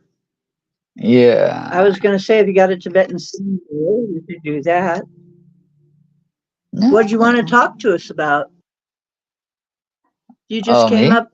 It's the first time. It's the first time you're up here, isn't it? Isn't For a this the long first time. time Yeah. you've been? And maybe a long, long time. I think maybe once, long time ago. Yeah. It's a long time ago because Okay, so hmm. yeah, it would have to be because I can't remember it. But got us trained. Oh, Yeah, I still get a Sasquatch okay. once in a while. Yeah. Oh, she's frozen. You know what, dudes? Oh, I'm frozen again on his screen. How can life be what you want it to be? You're frozen when your heart's not open. Ah, if I could, you know what? So unfortunately, I don't think Madonna was always bad, but I think she got that way. She got weird, Yeah, she got man. worse. Now she's bathing in what? Children's blood or teenagers? I'm not sure. Yeah, that's what I hear. It's that she's one of those. Yeah, and all of those. I wonder about that. Yeah, because the song, and I heard it, and I haven't heard it in a while. Live to Tell. I Hmm. always wondered what inspired that song. If I live to tell the secrets I have learned till then, it will burn inside of me. A man can tell 1,000 lies. You kept it hidden well. Hope I live to Ah. tell the secrets I knew then. Will I ever have the chance again? I wonder if that was really about she was kind of let in on some of the shit that was going on. I don't know. I wonder. Lucky, I yeah, wonder. Lucky Star is my favorite song from her though. I like Live her to older tell. stuff. Yeah. Not right now though. Yeah. Papa don't preach. Yeah, it was back before the trendy thing was to kill your baby even after. There are people that want, I'm sorry, but if you want full term abortion, that's called infanticide. No, it's called That's sacrifice infanticide. to I think either Moloch or Or both. Baal. Yeah, That's it's what one of I those. was saying. They just put a little kiosk there with a little statue that you can, that you can push the button and it heats up and you just have your baby Q, put your baby Q right in there. Mhm. It's like a full term is a person. So it's terrible. Oh, you like a virgin. No, I couldn't imagine that, Scotty. I couldn't imagine that you liked that one. Oh, she's a gorgeous bar. Who kept her baby? She's a gorgeous bartender in Vegas. Oh, isn't that lovely? She's Oh. going to be. She's going to go to nursing. Oh, she's going to nursing school. Oh, hmm. Hmm. How old is she, Ozzy? Okay, I'm going to limit it because I don't want to be here forever. Yeah. But It was I'm nice going talking to to you. say I got. I'm going to give you all at this time. I don't feel like doing. You know what? I'm not feeling. I'm sorry. I'm not really feeling like doing too much the cards, Hmm. but I will if I have to. Like I don't. I'm not really feeling it too much. Ah well. I'll tell you what. I'm just going to pull one, and you know what?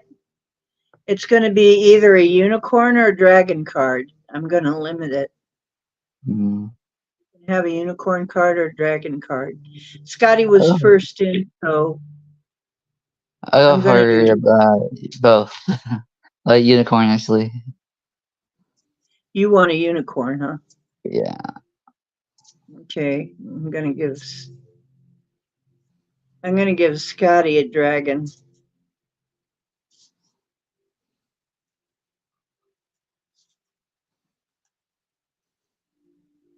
Inspiration.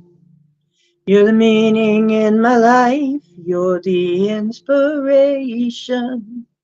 Bring feeling to my life. You're the inspiration. Wanna Ooh, that's a have you good one. do it. Wanna have you hear me say it. No one needs you more than I need you. Do-do-do-do-do-do-do. Looks like you're going to get some kind of inspiration. Inspirations Ooh. come. And it's 111, so that's a three. Three energy. Hmm. A little on the gothic looking side. Maybe you're going to meet some gothic chick. Um. Oh, you'd like to lead a Ford. Heaven is in the palm of my hand and it's waiting here for you. What am I supposed to do with a childhood tragedy? I close my eyes forever. The vampire song. They didn't call it that, but it was basically a vampire song. I don't know about vampires. They didn't.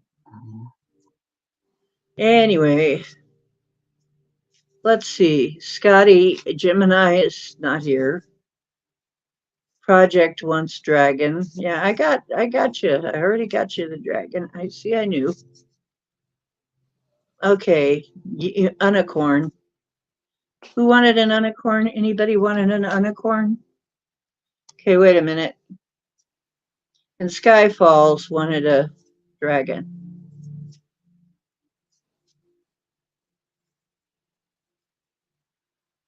And it is challenge, standing up for your rights. Get up, stand up for your rights. Ooh. Get up, stand up, don't give up the fight. I love Bob Marley. Yeah, that's a good one. It looks to me, it's a beautiful card too. It looks to me like you're going to have some opportunity to stand up for yourself. And interesting. Challenge. Something's going to challenge you. You're going to have to stand up for your rights. And that seems to be part of our education. Hmm. Nice card. Hmm. Okay, Yeah. let's see. Let's see. I'm going to randomly pick somebody else because we're all jumbled up here. How about you, Lou? Do you want a dragon or a unicorn? Dragon. Eh? Yeah, Ah, yeah. you know your Bob Marley, man. They're Go both fight for good. your. Yeah, you gotta fight for your right to party. You wake up late for school and you don't want to go. Boom, boom, boom, boom, boom, boom, boom. You ask your mom, please, but she still says no. Who is the artist for that song? Oh, oh. Stop dragging my heart around. Dragging my heart around. Everybody. Sounds more like this should be a music show. Dragon. Okay, I'm just going to read Dragon. Vision, contemplating the future. Do, Ooh. do, do, do, do, do.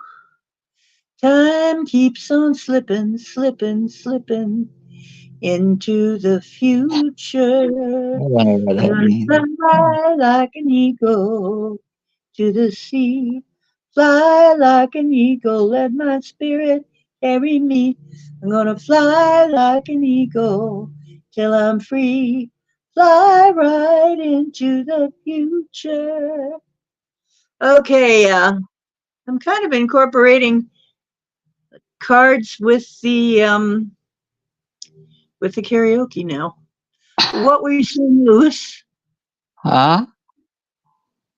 You said something. Oh, I was saying that's a good card. I wonder what it means. Yeah. Not around. Okay, let's see. Who did I just read? I forgot. I'm in the head tonight. I think it was, yeah, Scotty. Yeah. Well, we did Scotty. We did several people now. Uh, Project uh, wanted a dragon. Vision contemplating the future. Oh, yeah, that's right. We did that one. hmm. Hmm. Mary. I'm going to do Mary. Oh, off D. Okay, I'll do off D then. Knowledge. Off D. Some kind of knowledge is coming your way. Ooh. Mm, Congratulations, Softy. kind of knowledge. That's interesting. You've got to tell us when it happens. Um, let's see. Don't come around here no more. Whatever you're looking for, stop walking down my street. When you expect me. Let's see. Mary Dragon. Grief, accepting loss. I guess there will be something that you will have to accept and grieve over. But the thing about grief is it's a necessary part of having a healthy emotional system is being able to grieve. So if something sad happens, please give yourself time. Um, I don't know what it's about or who it's about.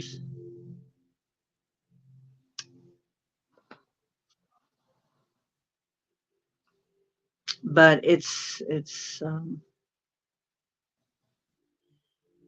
sounds like it's something from a long time ago. I mean, I'm feeling like this is a grief from a long time ago, Hmm. not a new one. I think it's time for you to finally deal with it.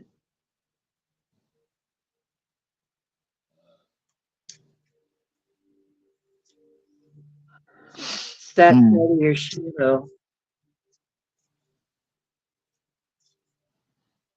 Second card.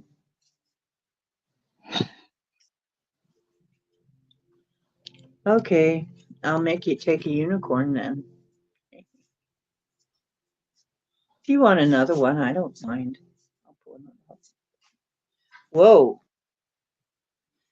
Laughter. You also need a good laugh. Boy, that's the opposite.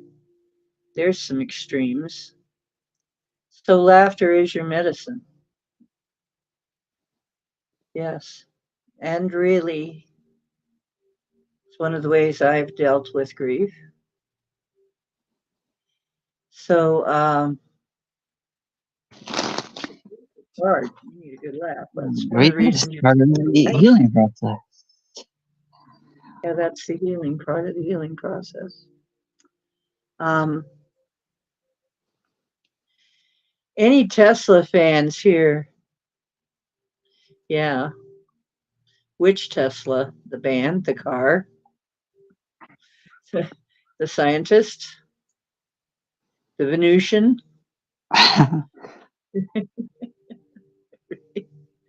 Who do you want it to be for? The scientist, okay.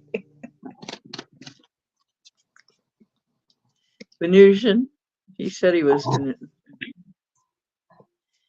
Scotty said Tesla can kiss his ass. Well, since he's dead, I guess you're into that necrophilia stuff, huh?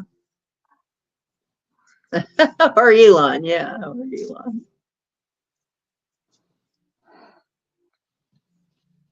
And the sign said, long-haired freaky people need not apply. So I tucked my hair up under my hat and I went in to ask him why. That was Tesla. They did that one again. They redid it. He said, you look like a fine, upstanding young man. I think you'll do. So I took off my hat and said, imagine that. Me working for you. Anyway, okay. Yeah, Signs was a cover from, I wasn't it Dr. Hook and the Traveling Show originally? I'm trying to remember. Dr. Hook was off the hook. You ought to know that one. You're hooks. You're old enough to remember. Now, come on. I'm not giving away any secrets. Got all kind of blonde-haired, blue-eyed groupies who would do anything I say. Got a genuine Indian guru teaching us a better way. Now let's all decide to blow our minds, but our minds won't really be blown like the blow that'll get you when you get your picture on the cover of the Rolling Stone. Rolling Stone, gonna get my picture on the cover. Rolling Stone, gonna buy 5 copies for my mother. Stone, gonna see my smiling face on the cover of the Rolling Stone. Remember that? Yeah, Dr. Hook. You mean Doctor Yeah, Who? good. Dr. Hook was good. That was a cover of the Rolling Stone. It kind of sounds like really I should be doing, we should maybe be doing karaoke. Yeah, I You never do heard of that. karaoke, Lewis?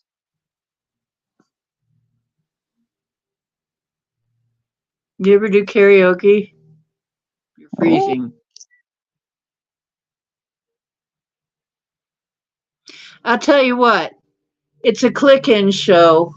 Whoa, he disappeared. Did I scare him? I must have scared him off. I scared him off, I guess. It's just me now. Oh no, there he is again. I'll tell you what, we can do that.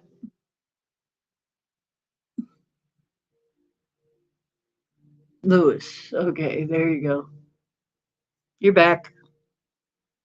Hey, we could do that. We could do karaoke.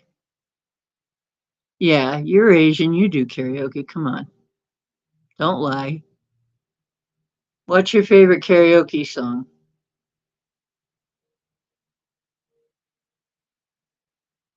Can you hear me? You okay over there? wait. Oh, oops. Yeah, sorry, my mic was off. You didn't know Ta was Asian? Where you been? Uh, Ta, I would think Ta would kind of give it away, but you know, he has to do karaoke. Did you know that, Lewis? Did you know that if you're Asian, you have to do karaoke? It's in the contract when you're born that you have to come in and do karaoke. I didn't know that. But according to Scotty,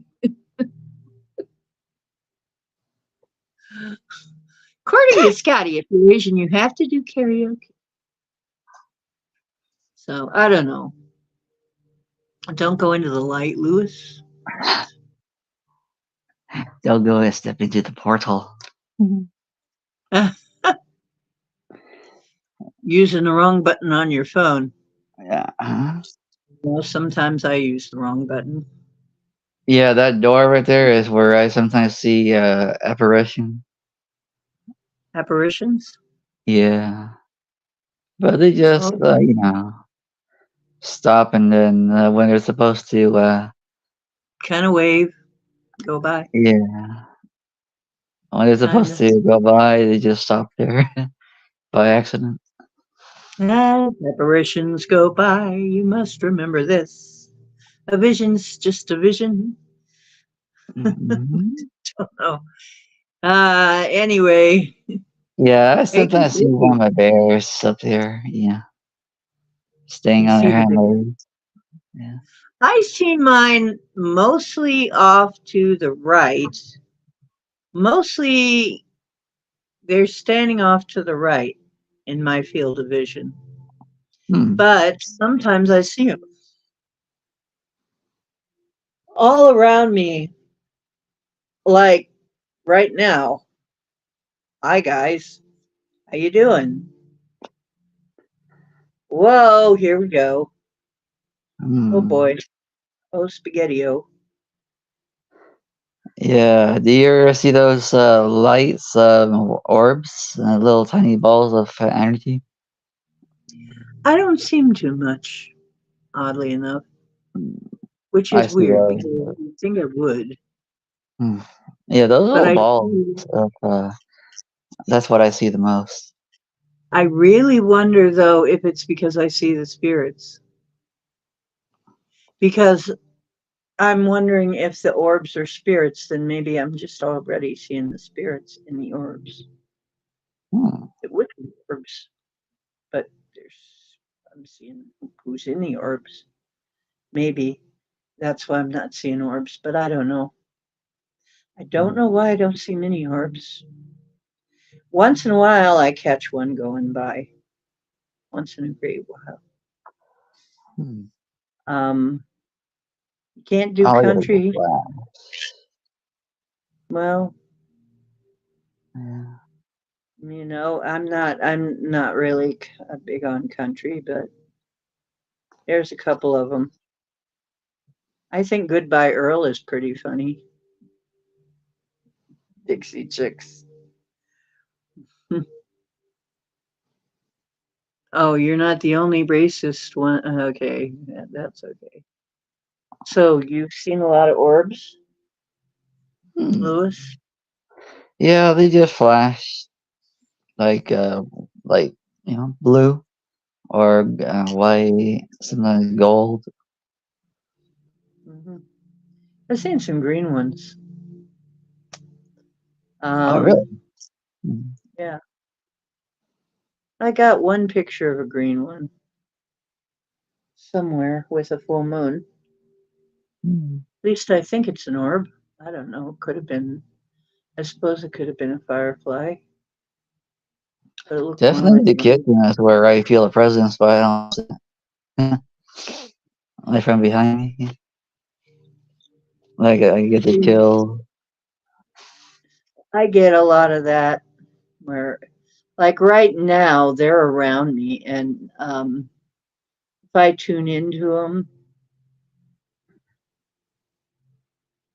yeah, they're well. You know what? They're around us all the time. It's Mhm. just, are we the vibration to be able to tune in and see them? Hmm. What are we doing? Oh, this is cool. I got to describe where we are. What they're showing me is we're at a very long table, and many, many, many beings are sitting at this table. And it looks like a banquet table. It's a banquet table. And there's decorations all around. It's all festooned with brightly colored, like it's got flowers and silk banners and all kinds of beings are sitting at the same table together, celebrating. I guess you're celebrating summer solstice, right? And they're telling me that I do have a place at that table. Thank you. Wow. And there are many. Wow, I can't even count them all. Hmm. There's Maybe I'm in one of the. Maybe I'm on a table, on one of the seats. maybe we might all be. Um, Because I don't know, because I'm starting to get the air humming right now. I'm alright. so, well, thank you. I'm honored to be here. I guess on some level, we're already partying hardy.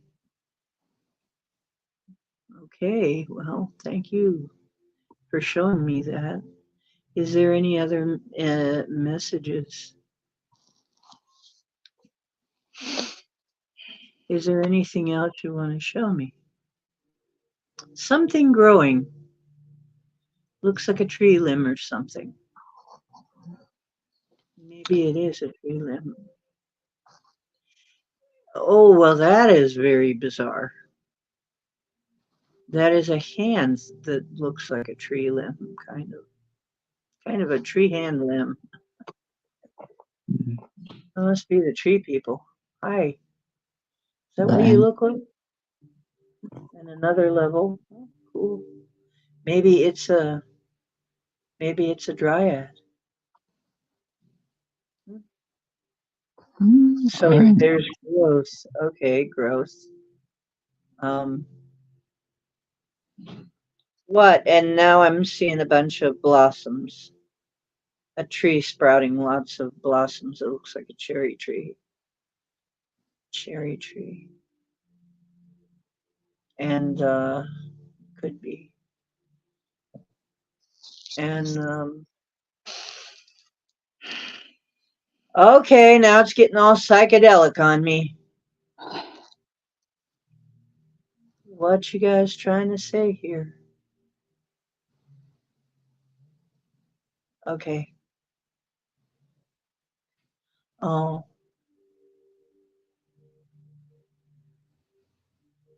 hmm.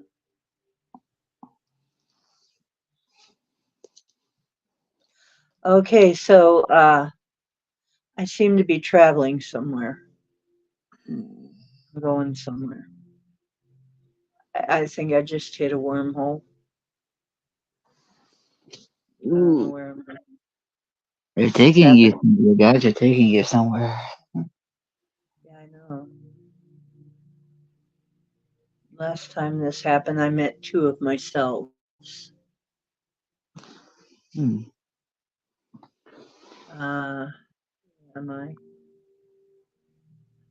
It looks like a pagoda, honestly. I'm not kidding. In front of me now. I just whizzed on to somewhere. Looks like a pagoda, looks like a that kind of an entrance, you know. And then there's like a Tartarian castle in the back, it looks like. Hmm. And topiary gardens, something like that. Um, okay, what am I doing here? Nobody's saying anything to me. They're just showing me things. I don't know. Or is this Pagoda could be like a shrine for the gods. could be Yeah. interesting?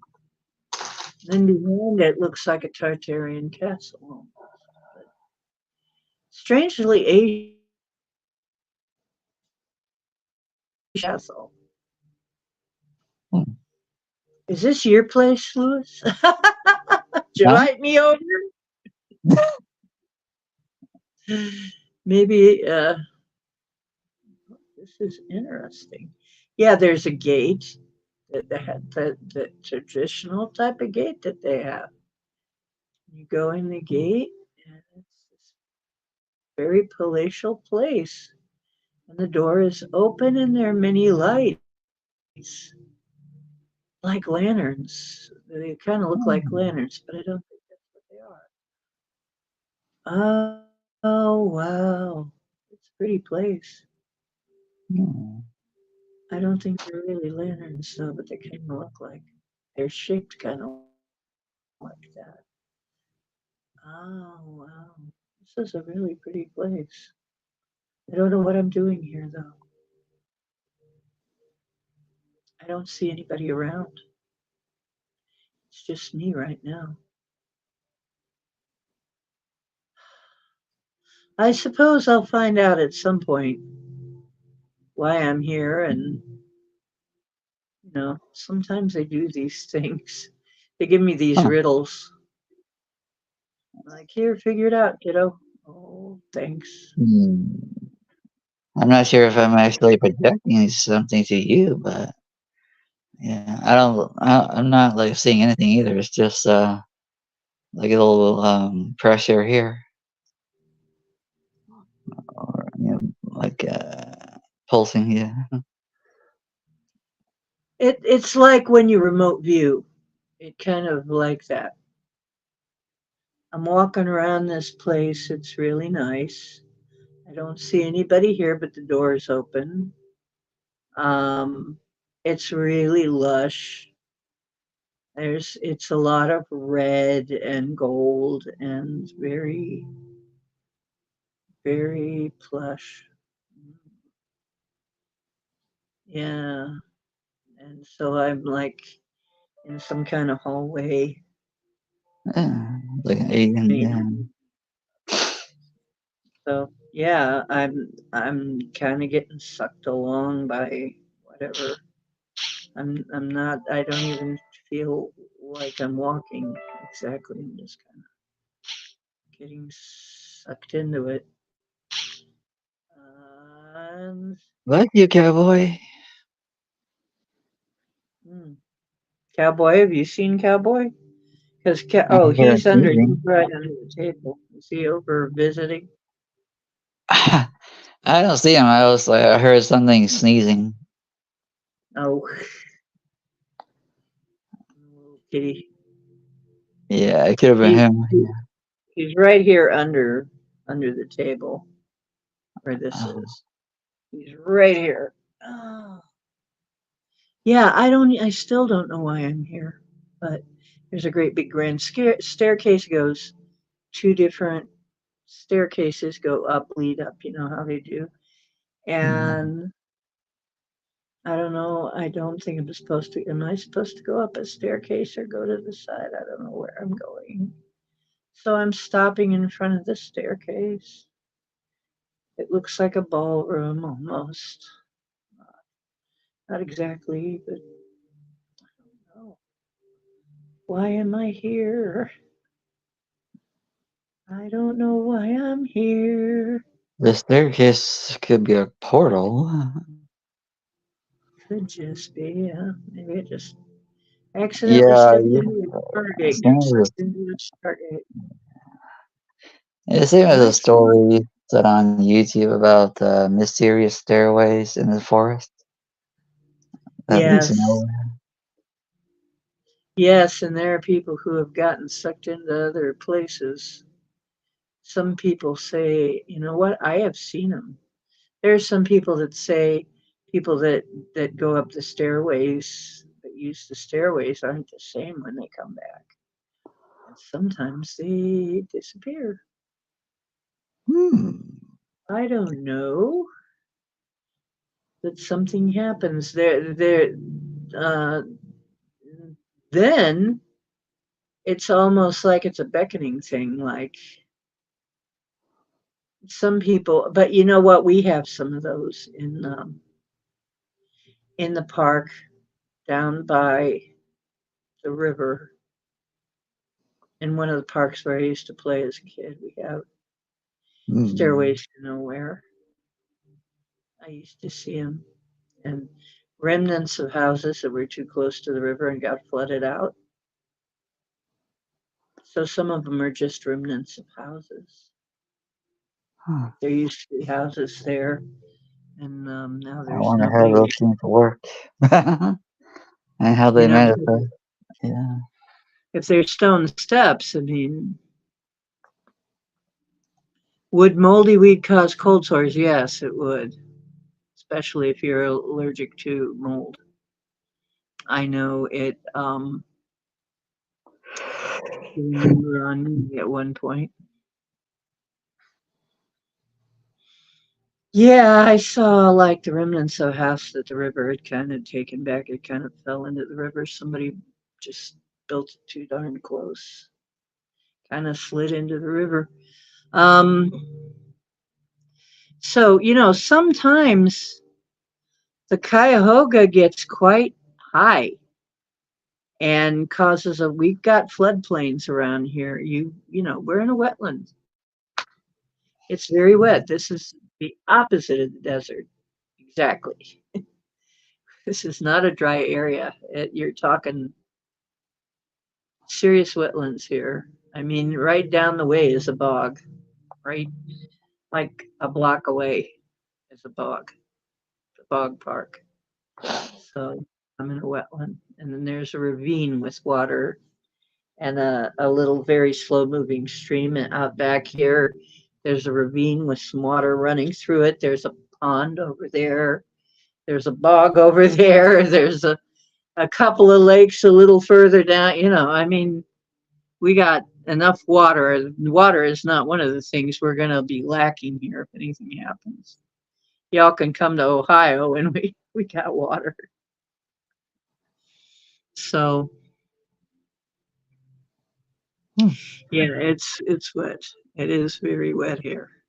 It's very Extremely. wet due to those thunderstorms. Yeah, well, we had golf ball sized hail, and like I was telling people, I had like a power out. My fridge went out. My hot water went out. My microwave went out, but I don't care because I don't use it. That's good. Um, Even when the power came on, the microwave and the refrigerator didn't. And so I sat with that dilemma for like a day. And then I finally called Paul and he came and fixed it. And So I now have a refrigerator again, but they still haven't gotten in touch with me. So I think a lot of people are experiencing problems. They're probably trying to take care of a lot of um, people who have had problems because of the storm. But it wasn't really too destructive. Like, I didn't see anything. I mean, we have trouble here with our electrical system. We've been hit by lightning and stuff. And we have weird wiring here. I'm sorry, but we do. It kind of makes me nervous. No So it wonder doesn't. there was any problems. Yeah. Yeah, we had trouble with our internet. We had trouble with our phone service. It's just Oh, kind of in the summer. It's just the way it is. We have at least one blackout per summer, at least. You know, usually in June, July area when there's a lot of heavy rain. It's just like one of those things that happens. It's like the Florida people, you know, they're having hurricane parties, right? Because everybody gets a day off work, I guess, if there's a hurricane. So they go out and have a barbecue. They don't get real excited unless it's a Cat 5 or something. So, a Cat 4, Cat 5. Hey, yeah, Cat 4, cats. Cat They use 5 cats. is the What? it's the end of the world. The sky is falling. The sky is falling. Mhm. Yeah. Well, that's what it was like the other day. It was like ping pong ball size hail was setting off all the car alarms. I'm hearing it sounds like somebody is shooting at the window and throwing golf balls at the window, and it's I was hoping it wasn't going to break. And the car alarms are all going off. And I'm like, holy crap. And Cowboy went right into the cat cave and didn't come out. He wasn't out all day. He was just in there, snug as a bug, saying, I don't care. I'm safe under here. Ain't going to get me. That's what he Was always there a does. tornado in that area? Was Oh there yeah, what? was there a tornado? I don't think so. I think it was just a hailstorm. Oh. I didn't think there was any tornadoes, but we get tornadoes though. We get tornadoes a lot. We get, you know what? And it's to me, it's so typical. I mean, for me to see like, you know, we have hailstorms. We have tornadoes. We have lightning storms, epic lightning storms. We don't Hmm. have them be very destructive usually, because I'm here. I'm here. I'm the local weather witch, so usually they're not real bad. But it was kind of funny because all the car alarms were going off. You're the weather shaman. Yeah, shaman. Yeah. Kind of, it causes something just like what I experienced. It usually causes like blackout for a little bit, and or some kind of maybe your power lines are screwed up for a while until you get them unscrewed and stuff like that. It doesn't really, usually coming through here, they're not very dangerous, so it's not a big deal. I don't know. Sometimes I Um, used to turn off lights when I pass them did I get without touching everybody a anything. card? Did anybody else want a card? Anybody else want a card? You got a few minutes because I'm about to go off because I've been on for almost three Oh, hours and I'm on the free. So if I'm on the free program, I'm running out of time and I want to save some for later. Okay. Good night, Hook. Screw the cards. Let's sing. Well, I'm about to go off for now, but I tell you what, I can because I don't want to use up any more StreamYard time. I'm not paying for it. I'm sorry, folks. Until things get better, I'm not paying for any more StreamYard time. So, good night. Okay. Yeah, you know what? I'm gonna try. What I'm gonna do is, hang on. Tomorrow, I'm gonna try tomorrow. I don't know if it'll be tomorrow. Maybe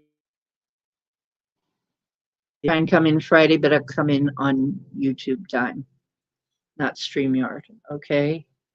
And we'll do karaoke. That'll be our party. Okay.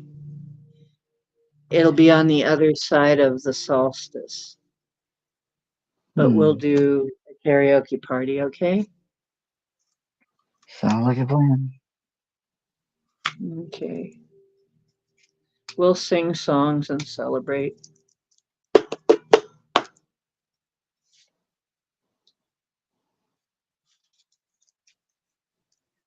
You do cash registers a lot. Okay. Love y'all. Now, thank you, Lewis, for coming aboard and talking to us. And thank you're welcome. you, Paul was a great guest. And all of you who came in to watch, thank you so much. I love you. And like I said, you're one of the best chat rooms. Really. Okay, truth is where you find it. Remember that you are divine and you are creator, so create wisely and well.